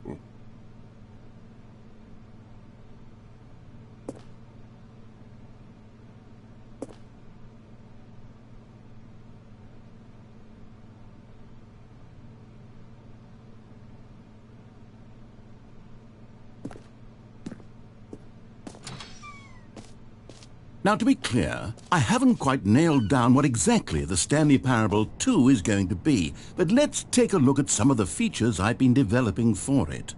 I figure that if I can loosely organize a handful of interesting concepts, that surely the game will sort of naturally spring up around them. It'll all work itself out. Game development is much more of a fuzzy magic than anything scientific or logical, really.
Here we are. Go on, try out some of the new features.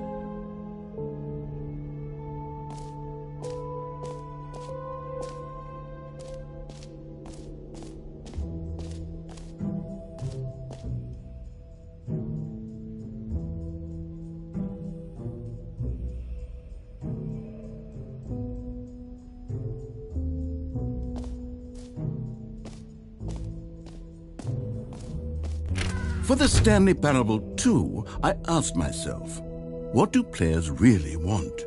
And of course, the first and most obvious answer is that they want to be individually recognized and validated as people. So with that in mind, my first addition to the game is this button which speaks the name of the person playing the game.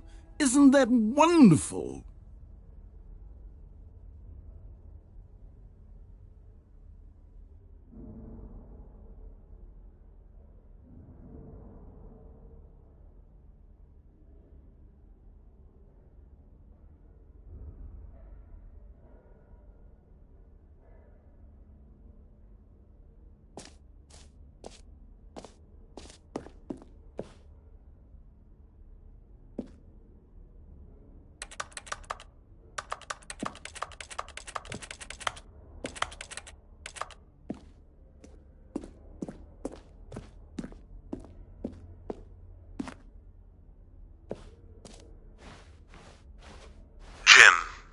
Sorry, I should have clarified. Right now, the button only says the name Jim. But of course, in the final game, this button will say your name, whatever name that is. Here, let's have you role-play as Jim to really simulate the full experience of this feature. Just play along. I promise you'll love it.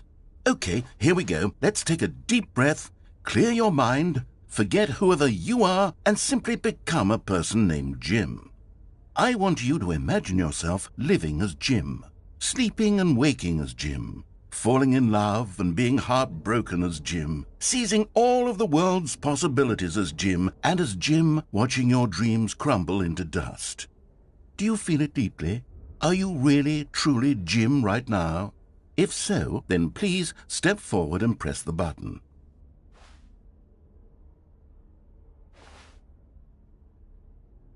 Jim.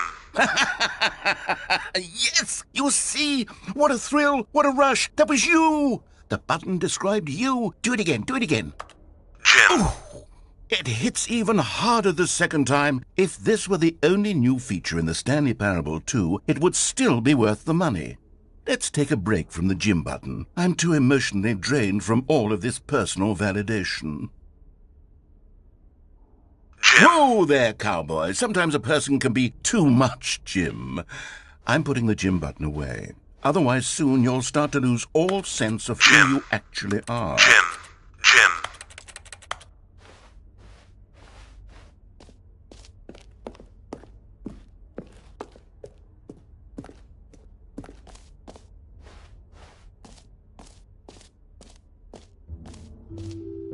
I suppose I could allow only people named Jim to play the Stanley Parable too. That would actually save me the work of finishing this feature.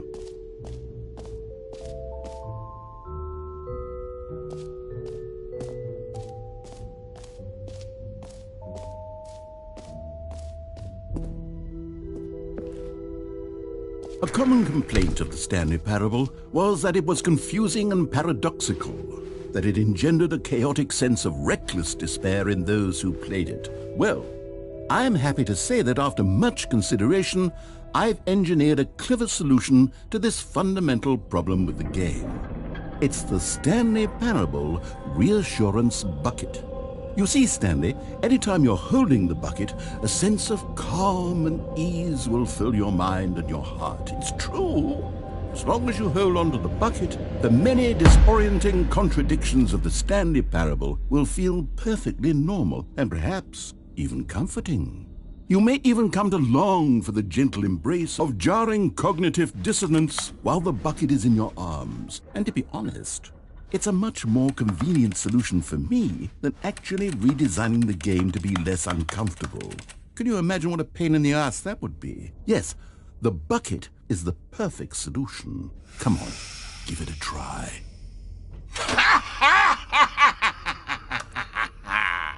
Can you feel it? The glow of comfort, even in the face of crushing despair, must already be sweeping through your body. And in fact, can I say that I do believe the bucket lends you an air of charisma as well? I think that just holding it has made you the slightest bit more attractive as a person. The benefits of the bucket seem to go on, don't they?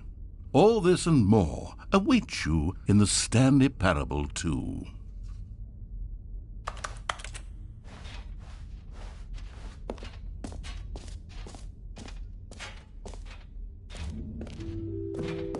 Does anyone give out awards for most enjoyable bucket in a video game? That really should be an award if it isn't already.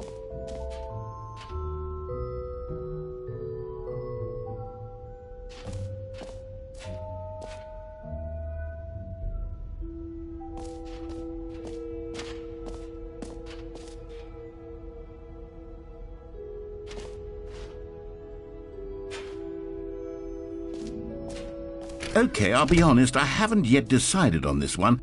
I think that in the new version, the office could use a bit of decoration, like balloons. But I'm undecided on Get Well Someday and Happy 12th Birthday. Which would you go with?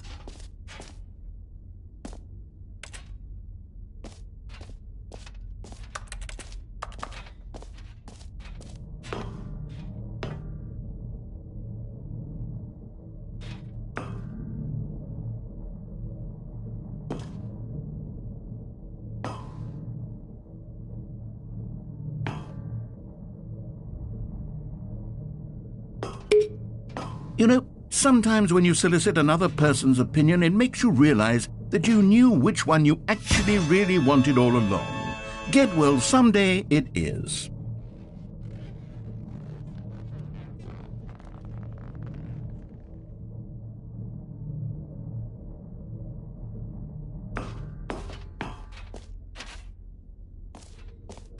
Or actually, maybe I should have gone with... No, I've made my decision. We're moving on.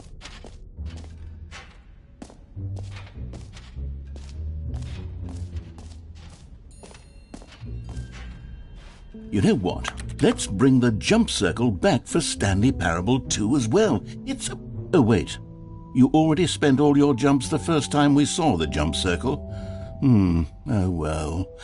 I suppose it can just be a nice decorative piece then.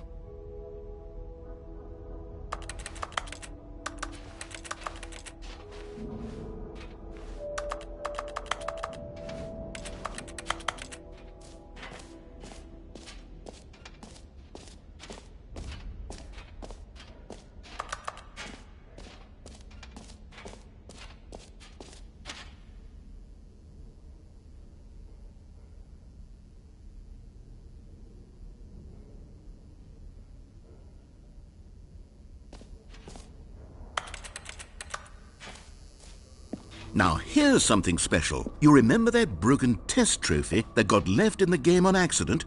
Well, I'm developing a technology to simply give you the trophy. Yes. You see, you'll come to this lever, and when you pull it, the trophy will be given to you. It's as simple as that. Okay, perhaps I should have clarified. This is technology that will exist.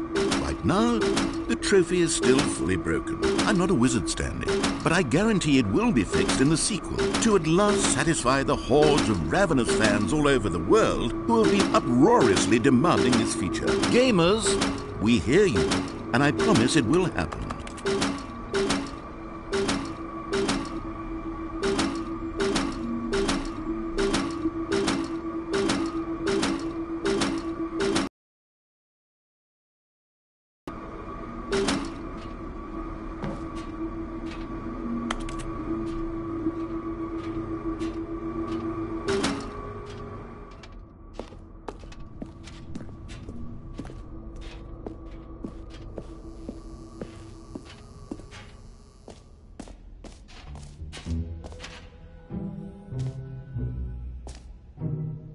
What else? What other exhibits haven't we seen yet?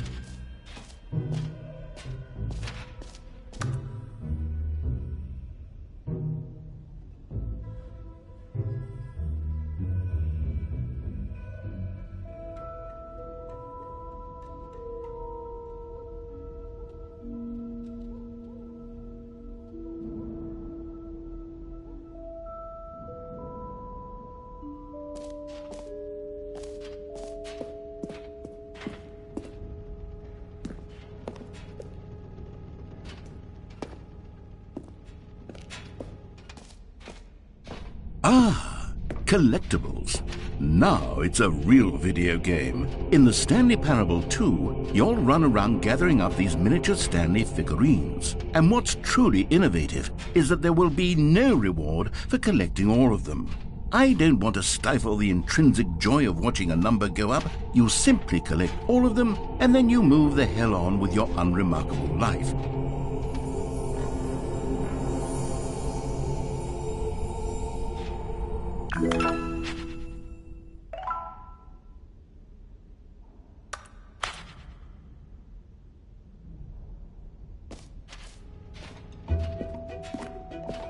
God, it really is the worst when you collect everything in a video game and then they give you a big fancy reward for it. Absolutely tragic.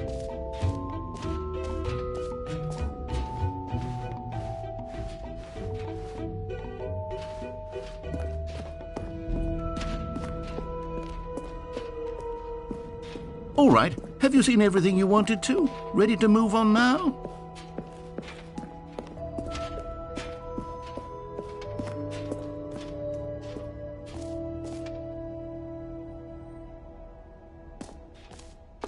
So, Stanley, what do you think? Do you like all of the new features? Yes, I know it's not exactly clear yet how exactly these features will come together as one single coherent video game, but I can feel it in my soul. It's going to work. There's definitely a good game in there somewhere. Say, let's do an experiment. I'll arrange these new features together, and we'll see whether or not it coheres into a meaningful gameplay experience. Okay, are you ready? Here it is. I give you the Stanley Parable 2.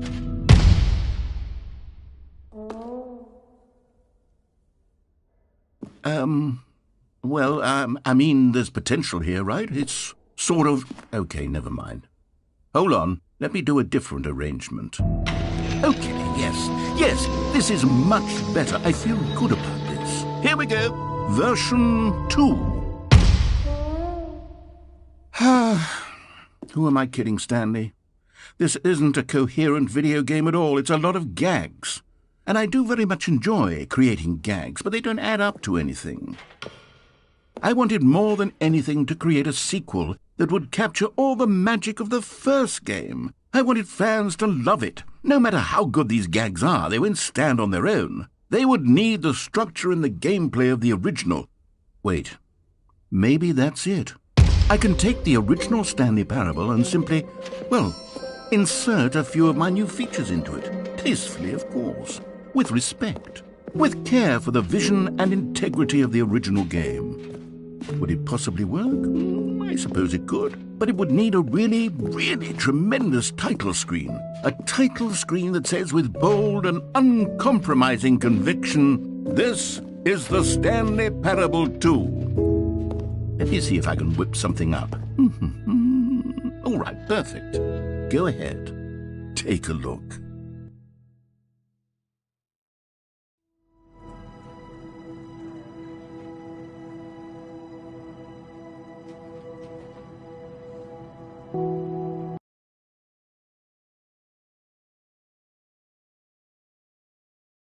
This is the story of a man named Stanley. Stanley worked for a company in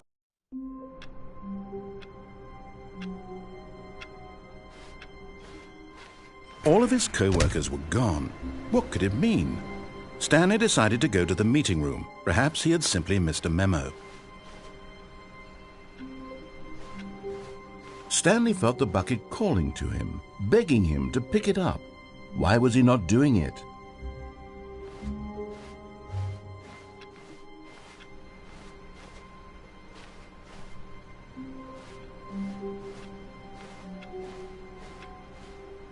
Stanley picked up the bucket.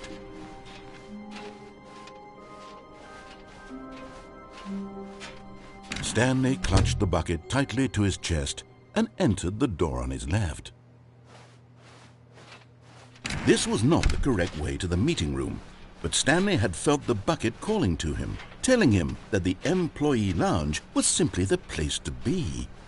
And here it was. Had the bucket turned out to be correct? Was this better than the meeting room? Yes, Stanley thought to himself. Yes, perhaps it truly was. How insightful the bucket turned out to be. No, never mind. The bucket was wrong.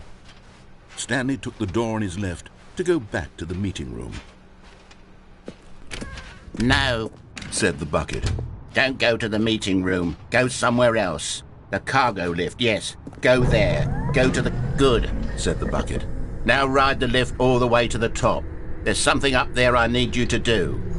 Stanley did not question why or how this bucket was speaking to him.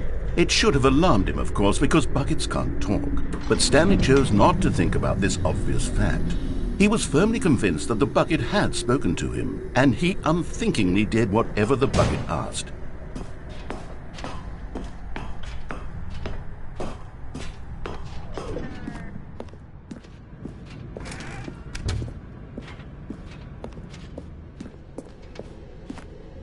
No, stop. Look there on the wall, you see? There's a sign right there. It says, "No buckets past this point." Stanley, how could you think it was okay to bring the bucket here? Unless, what if the problem is that you actually don't know what is a bucket and what isn't a bucket? I suppose that would explain a lot about your behavior up to this point. Which, if that's true, well, my goodness, I think we have to do something about it. This misunderstanding could have dire consequences on the entire rest of the game if not addressed quickly and properly. So much of the impact of the story is dependent on your understanding of what is and isn't a bucket. Please, step in here for a moment.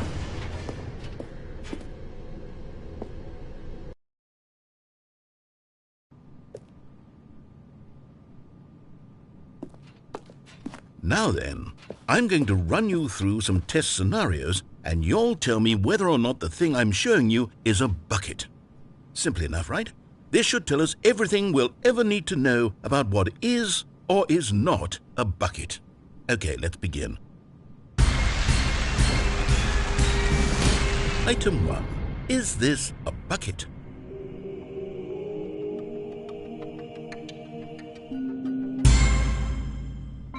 Correct.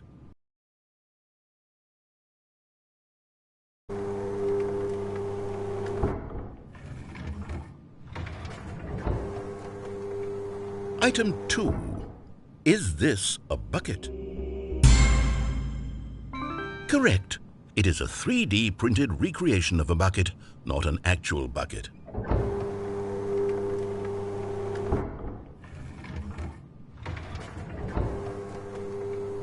Item 3. Is this a bucket? Incorrect. This is a bucket.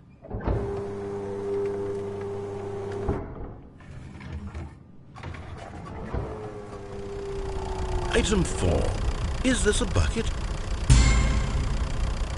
What? Are you hallucinating? This is a tractor. It's an enormous machine that tills the earth. I thought this was a gimmick. How on earth did you manage to screw it up? Absolutely incredible. Let's just move on to the next one.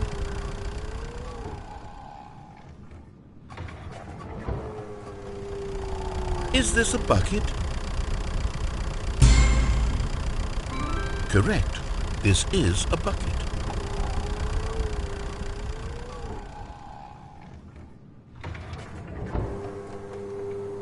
Item 6. Is this a bucket? Trick question. Both. Gotcha.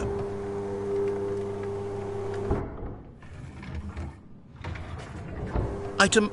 Wait, hold on. I can't find the next one. Let me see. It should be around here somewhere.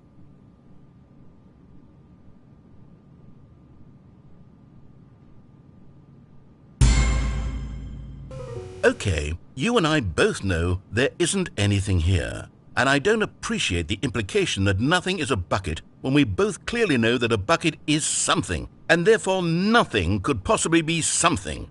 Unless, in your twisted mind, have you somehow convinced yourself that a bucket is nothing? Answer me straight, Stanley. Do you believe that nothing is a bucket? You know what? I'm too confused to even sort it out.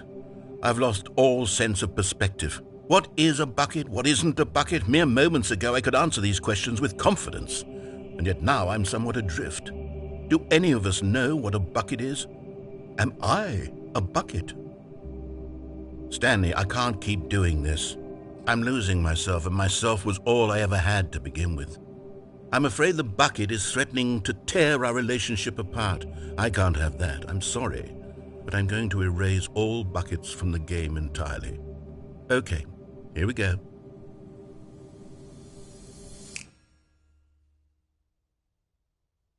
What happened? Is everything gone? Why did everything disappear? Wait, was everything a bucket? Every single thing in the game was a bucket. Oh my God, I had no idea. How could... except me. I'm not a bucket after all. And you, Stanley, you're still here. You're not a bucket either. Oh, this is wonderful news. We're not buckets.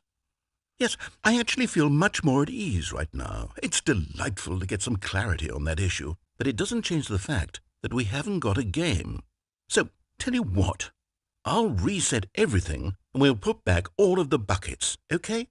And we'll know that it's all a bucket. But if you run into anyone else, maybe don't mention that. Who knows what that information might do to a person? All right, here we go.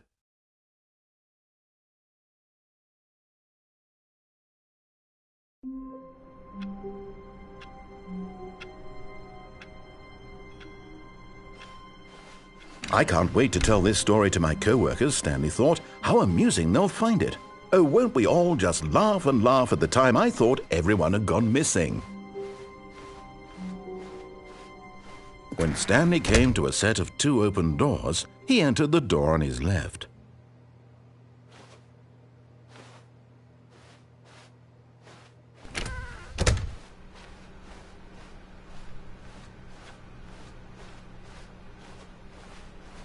Yet there was not a single person here either. Feeling a wave of disbelief, Stanley decided to go up to his boss's office. Coming to a staircase, Stanley walked upstairs to his boss's office.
Okay, I think we all know the drill by now. Blah, blah, blah. Dark secrets, the keypad. Stanley pushes some buttons. Oh, hey, look, it's a new passageway. Quelle surprise.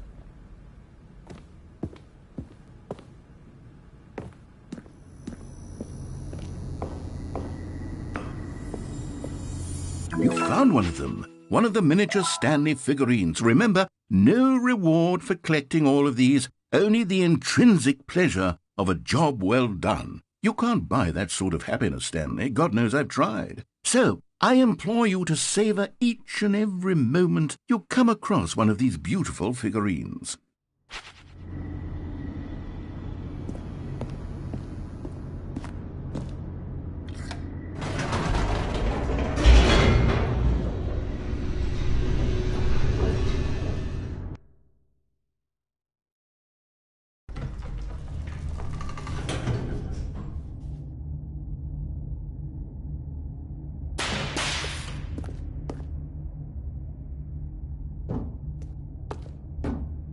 Stanley walked straight ahead through the large door that read Mind Control Facility. Although this passageway had the word Escape written on it, the truth was that at the end of this hall, Stanley would meet his violent death. But of course, Stanley thought better of it and realized he simply had too much to live for.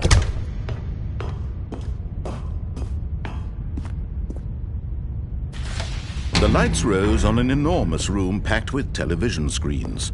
What horrible secret did this place hold? Stanley thought to himself. Did he have the strength to find out?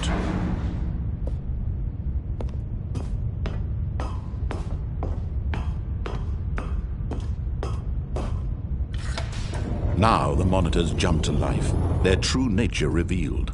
Each bore the number of an employee in the building, Stanley's co-workers. The lives of so many individuals reduced to images on a screen, and Stanley, one of them, eternally monitored in this place where freedom meant nothing.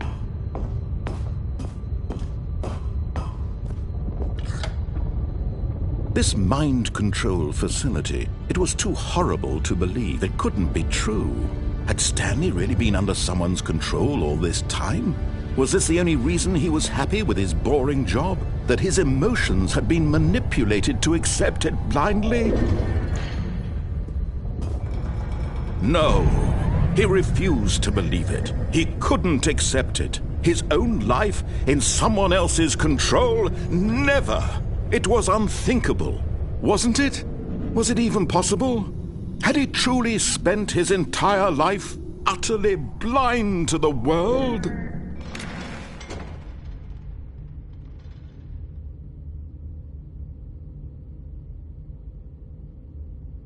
But here was the proof, the heart of the operation. Controls labeled with emotions, happy or sad or content. Walking, eating, working, all of it monitored and commanded from this very place. And as the cold reality of his past began to sink in, Stanley decided that this machinery would never again exert its terrible power over another human life. For he would dismantle the controls once and for all. Oh, Stanley, you didn't just activate the controls, did you? After they kept you enslaved all these years, you go and you try to take control of the machine for yourself. Is that what you wanted? Control? Oh, Stanley, I applaud your effort, I really do. But you need to understand, there's only so much that machine can do. You were supposed to let it go, turn the controls off, and leave. If you want to throw my story off track, you're going to have to do much better than that. I'm afraid you don't have nearly the power you think you do. For example, and I believe you'll find this pertinent, Stanley suddenly realized he had just initiated the network's emergency detonation system.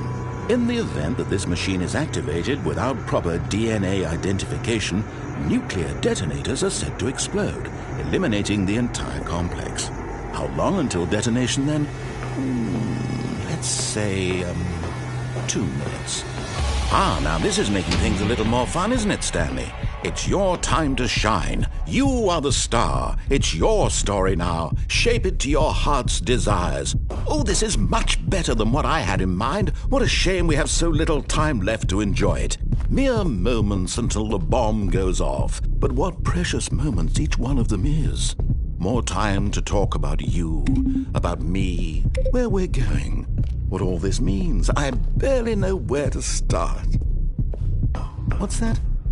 You'd like to know where your co-workers are? A moment of solace before you're obliterated? All right, I'm in a good mood. You're going to die anyway. I'll tell you exactly what happened to them. I erased them. I turned off the machine. I set you free. Of course, that was merely in this instance of the story. Sometimes when I tell it, I simply let you sit there in your office forever, pushing buttons endlessly and then dying alone. Other times, I let the office sink into the ground, swallowing everyone inside, or I let it burn to a crisp. I have to say this, though, this version of events has been rather amusing. Watching you try to make sense of everything and take back the control wrested away from you, it's quite rich. I almost hate to see it go. But I'm sure whatever I come up with on the next go-around will be even better. My goodness, only 34 seconds left. But I'm enjoying this so much. You know what? To hell with it. I'm going to put some extra time on the clock. Why not? These are precious additional seconds, Stanley. Time doesn't grow on trees. Oh dear me, what's the matter, Stanley? Is it that you have no idea where you're going or what you're supposed to be doing right now? Or did you just assume when you saw that timer that something in this room was capable of turning it off? I mean, look at you. Running from button to button, screen to screen, clicking on every little thing in this room. These numbered buttons, no, these colored ones, or maybe this big red button, or this door. Everything, anything, something here will save me. Why would you think that, Stanley? That this video game can be beaten? Won? Solved? Do you have any idea what your purpose in this place is? Stanley, you're in for quite a disappointment. But here's a spoiler for you. That timer isn't a catalyst to keep the action moving along. It's just seconds ticking away to your death. You're only still playing instead of watching a cutscene because I want to watch you for every moment that you're powerless. To see you made humble. This is not a challenge. It's a tragedy. You wanted to control this world, that's fine. But I'm going to destroy it first, so you can't. Take a look at the clock, Stanley. That's 30 seconds you have left to struggle. 30 seconds until a big boom and then nothing. No ending here, just you being blown to pieces. Will you cling desperately to your frail life, or will you let it go peacefully? Another choice. Make it count, or don't. It's all the same to me, all a part of the joke. And believe me, I will be laughing at every second of your inevitable life from the moment we fade in until the moment I say, happily ever up.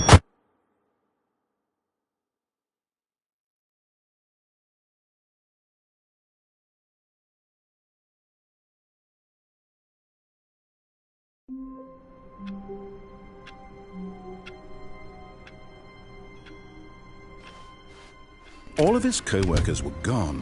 What could it mean? Stanley decided to go to the meeting room. Perhaps he had simply missed a memo.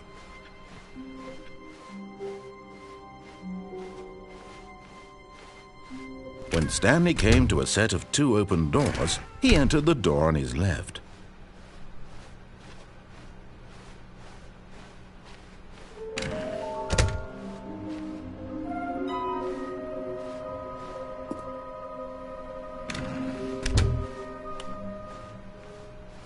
Coming to a staircase, Stanley walked upstairs to his boss's office.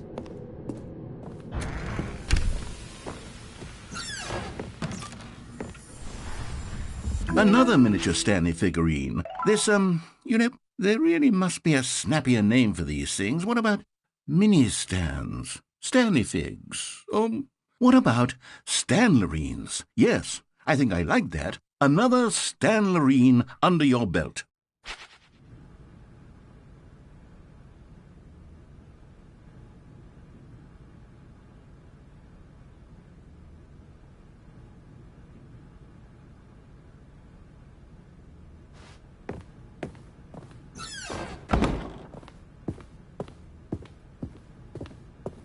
Here's the door. Just go.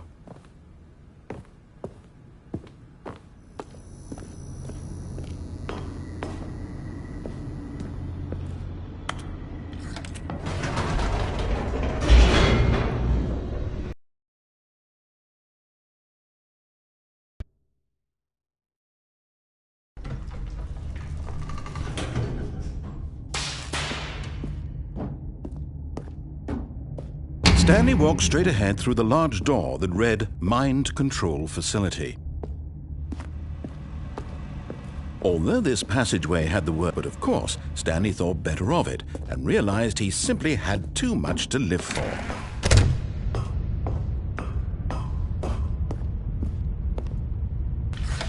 The lights rose on an enormous room packed with television screens. What horrible secret did this place hold? Stanley thought to himself. Did he have the strength to find out?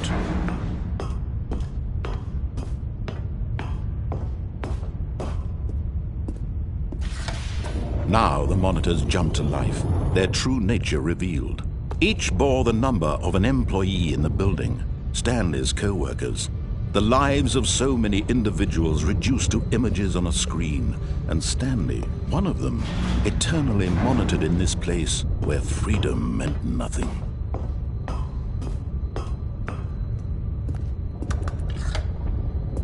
This mind control facility, it was too horrible to believe. It couldn't be true.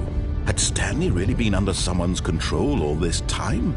Was this the only reason he was happy with his boring job? That his emotions had been manipulated to accept it blindly? No, he refused to believe it. He couldn't accept it. His own life in someone else's control? Never! It was unthinkable. Wasn't it? Was it even possible? Had he truly spent his entire life utterly blind to the world?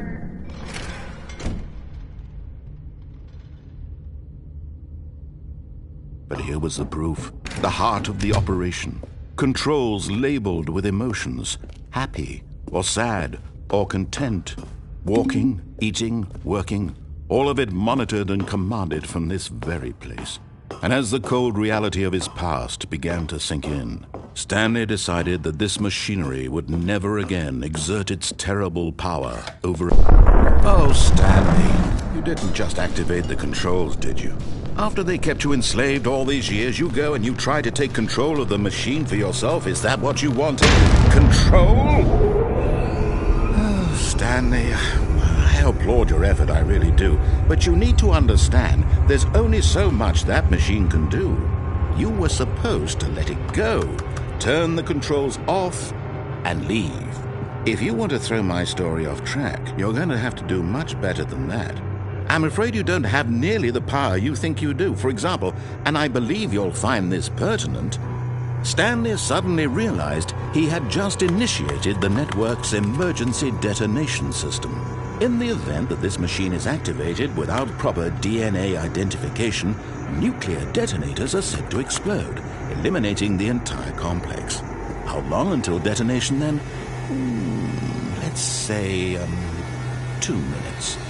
Now this is making things a little more fun, isn't it, Stanley?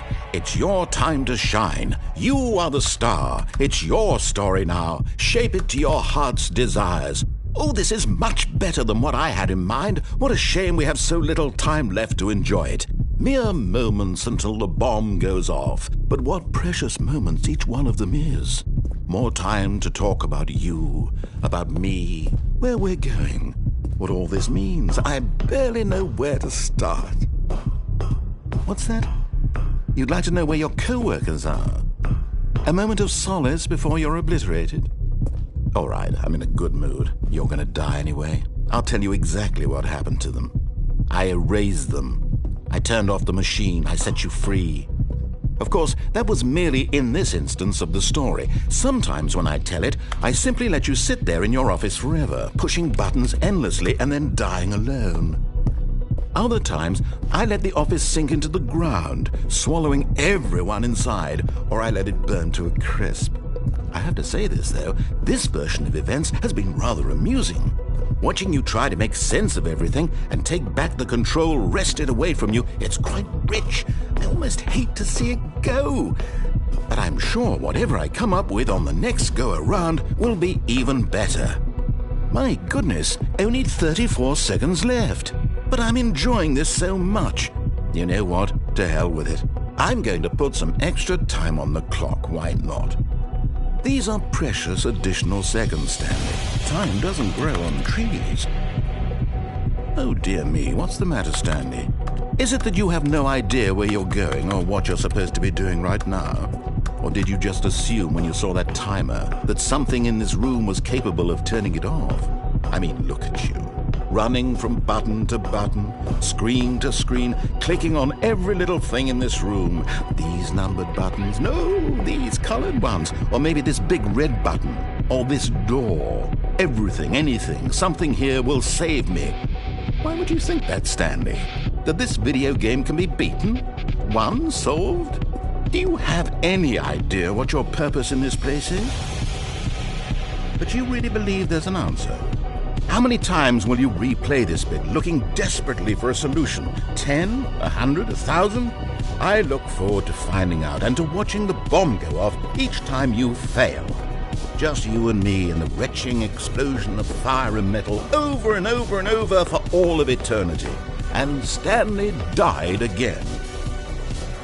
And Stanley died again. And Stanley died again. Take a look at the clock, Stanley. That's 30 seconds you have left to struggle. 30 seconds until a big boom and then nothing. No ending here, just you being blown to pieces. Will you cling desperately to your frail life, or will you let it go peacefully? Another choice. Make it count. Or don't. It's all the same to me, all a part of the joke. And believe me, I will be laughing at every second of your inevitable life from the moment we fade in until the moment I say, happily ever after.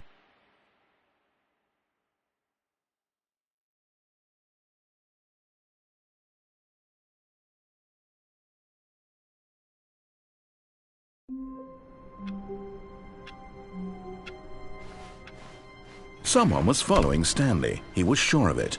If he checked over his shoulder now, he would surely catch them. It was only a matter of time.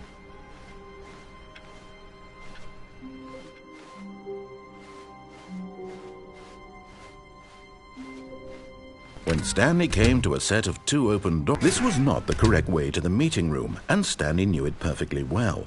Perhaps he wanted to stop by the employee lounge first, just to admire it. The lounge was grand, majestic, perhaps but eager to get back to business, Stanley took the first open door on his left. Stanley was so bad at following directions, it's incredible he wasn't fired years ago.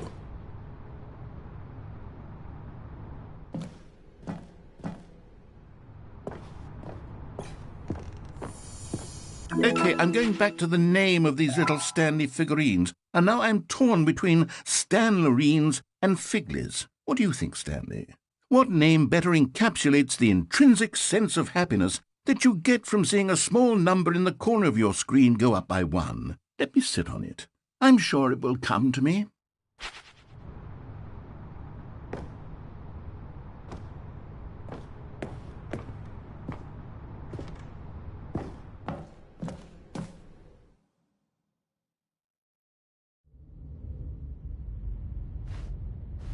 Stanley had now gotten himself so far off the beaten path that it seemed the office had begun. So far off the beaten path that it seemed the office had begun. So far off the beaten path that it seemed the office had begun. So far off.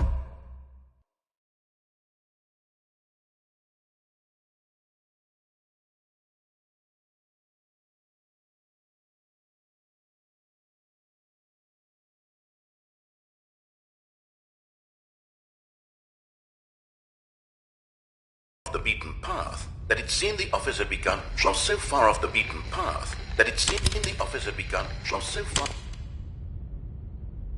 You didn't think I was actually just a recording, did you? What a silly and trite explanation that would be. All the back and forth between you and me, all the absurd adventures we've been through, and it all turns out I'm just a tape recording?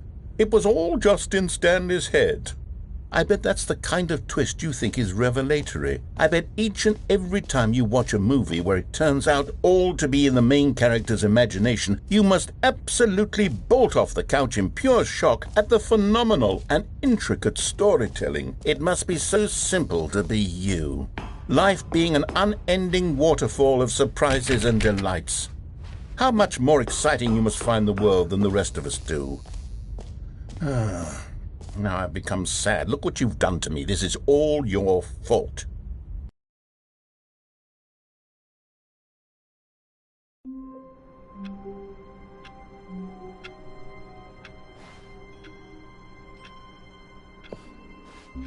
Just a step through this door, Stanley thought to himself. That's all I need. If I can make it through this door, I can make it through them all.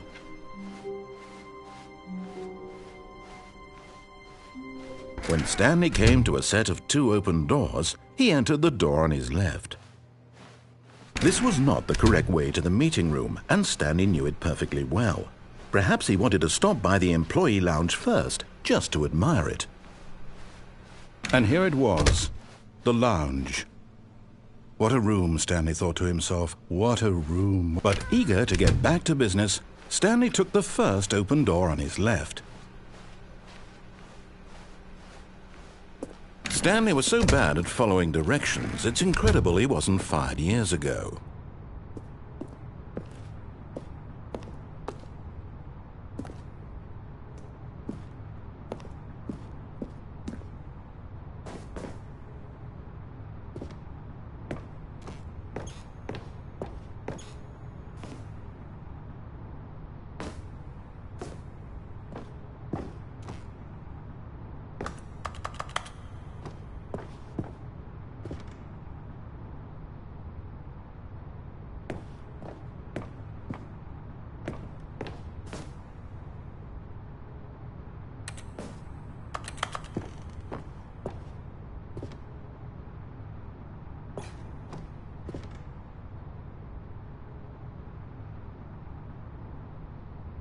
But in his eagerness to prove that he is in control of the story and no one gets to tell him what to do, Stanley leapt from the platform and plunged to his death. Good job, Stanley. Everyone thinks you are very powerful.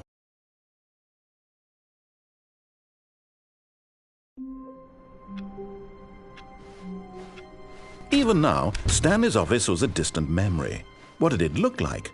There was a computer, perhaps, and a painting. Was it a painting or a photo? He could no longer recall.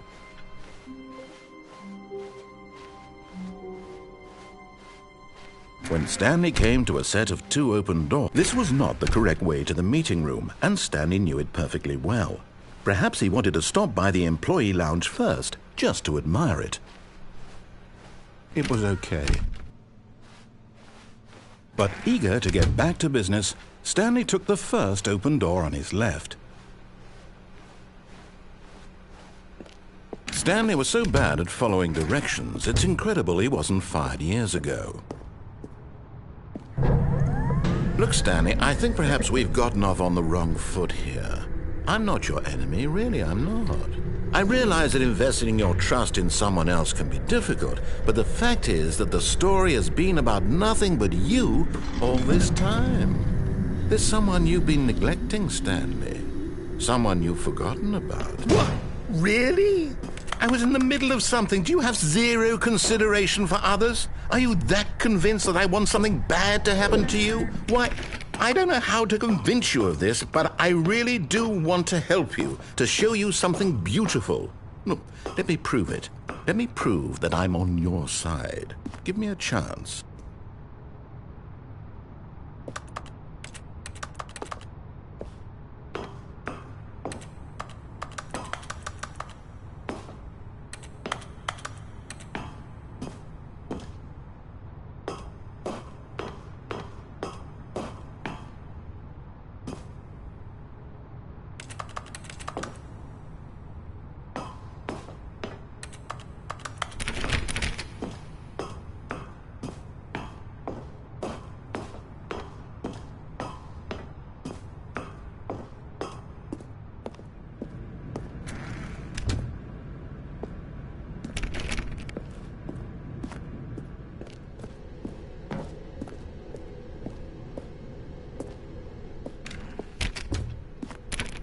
Now listen carefully, this is important.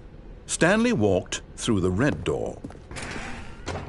Oh, thank God you are willing to listen to me. Do you see that I really have wanted you to be happy all this time?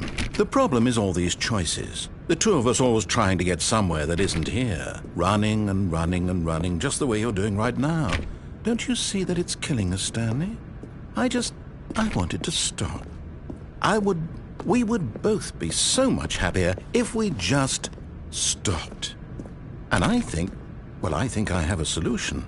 Here, let me show you.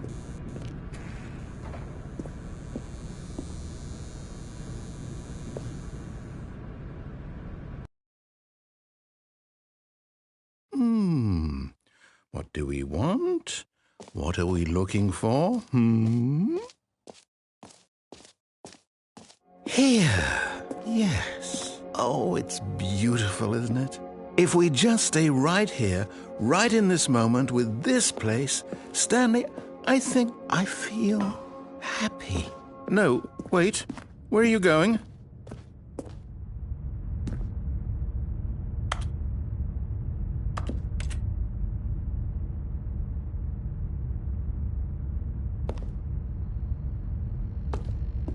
Oh, no. Stay away from those stairs. If you hurt yourself, if you die, the game will reset. We'll lose all of this.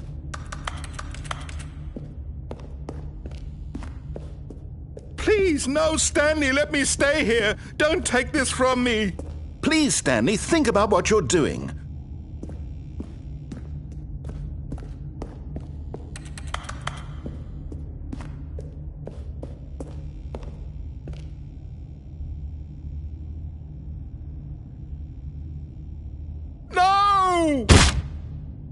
Oh, thank God you lived. You had me worried there for a moment. Now, can we please get back to the other room?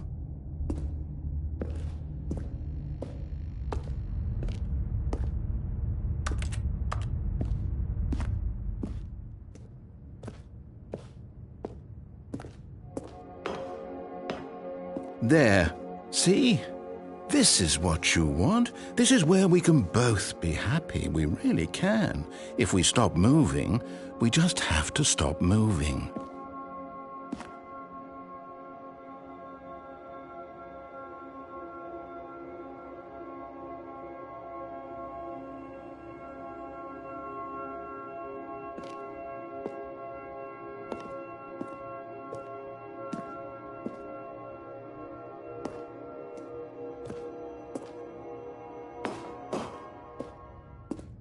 Stanley?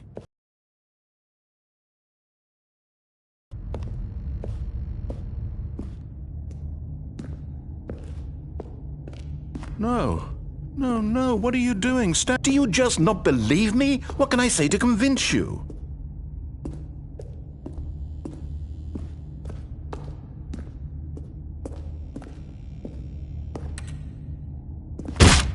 Stanley, let's go back to the other room.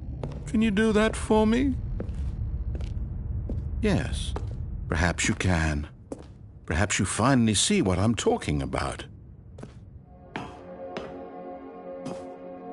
I know you'll see that we can't be happy if we leave this place. You can see that, can't you?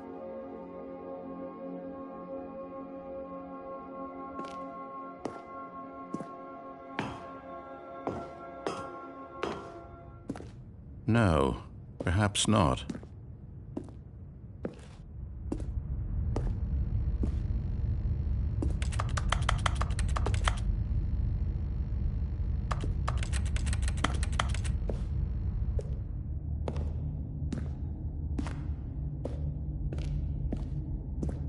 My God, is this really how much you dislike my game? That you'll throw yourself from this platform over and over to be rid of it? You are literally willing to kill yourself to keep me from being happy. Am I reading the situation correctly?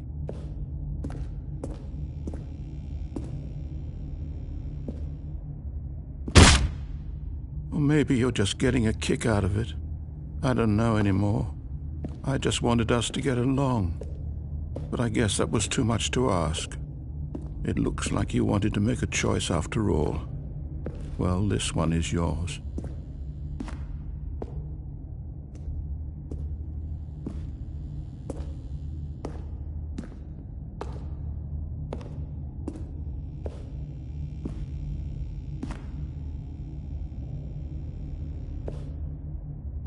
Is it over? It's going to restart, isn't it? I'm going back.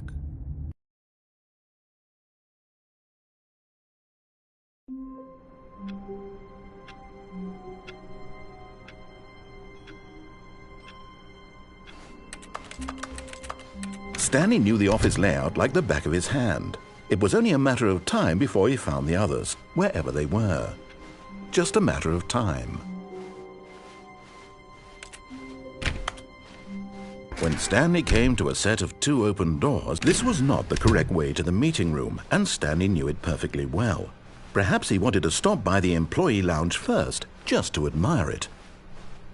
It was okay.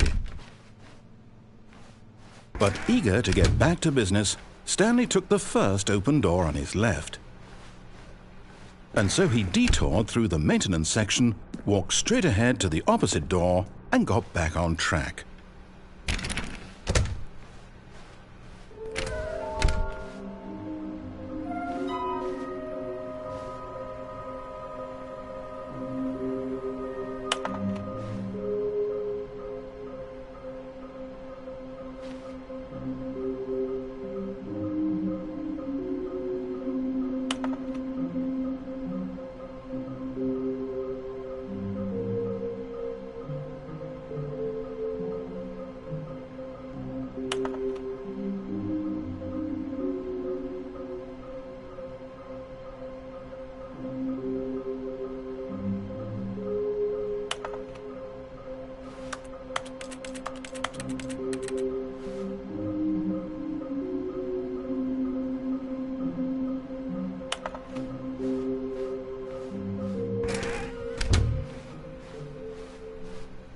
Coming to a staircase, Stanley walked upstairs to his boss's office. You're getting close now, Stanley. You've nearly gotten all of the Figler and Marines. Very soon, you'll collect the last one, and then the first number will equal the second number, and that will be it. We'll be different people by then. Different in the sense that we used to have none of them, and now we have them all. You can't go back to when you had no Figler and Marines. None of us can.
Here's the door, just go.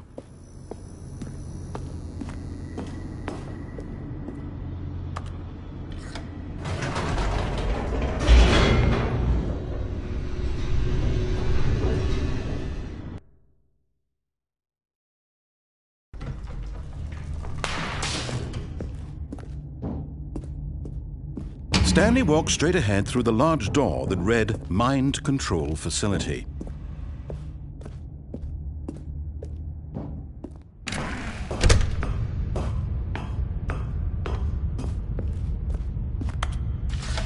The lights rose on an enormous room packed with television screens.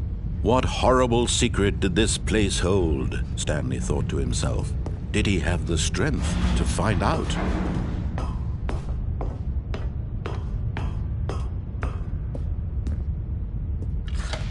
Now the monitors jumped to life, their true nature revealed. Each bore the number of lives of so many individuals reduced to images on a screen, and Stanley, one of them, eternally monitored in this place where freedom meant nothing.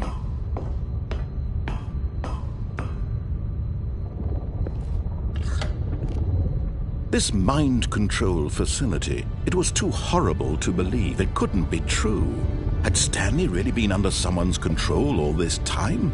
Was this the only reason he was happy with his boring job? That his emotions had been manipulated to accept it blindly?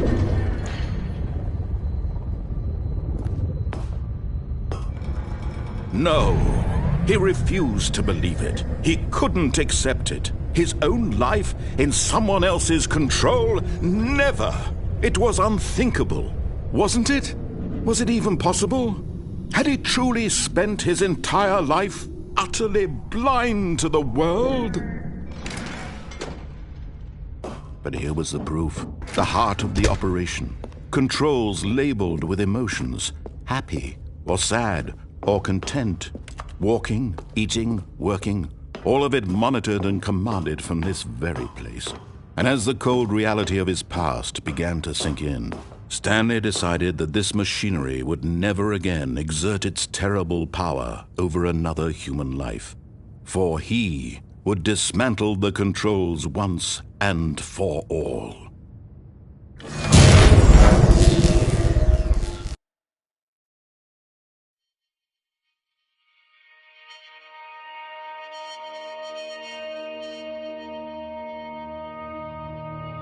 Blackness, and a rising chill of uncertainty. Was it over?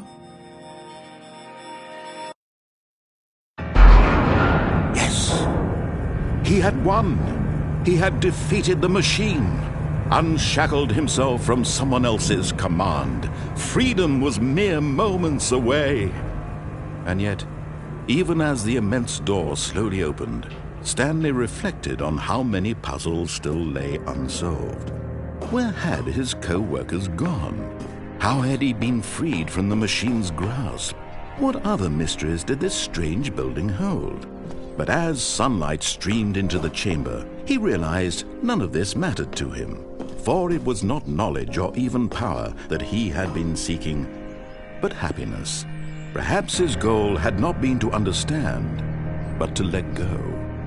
No longer would anyone tell him where to go, what to do, or how to feel. Whatever life he lives, it will be his. And that was all he needed to know. It was perhaps the only thing worth knowing. Stanley stepped through the open door. Stanley felt the cool breeze upon his skin, the feeling of liberation, the immense possibility of the new path before him. This was exactly the way, right now, that things were meant to happen. And Stanley was happy.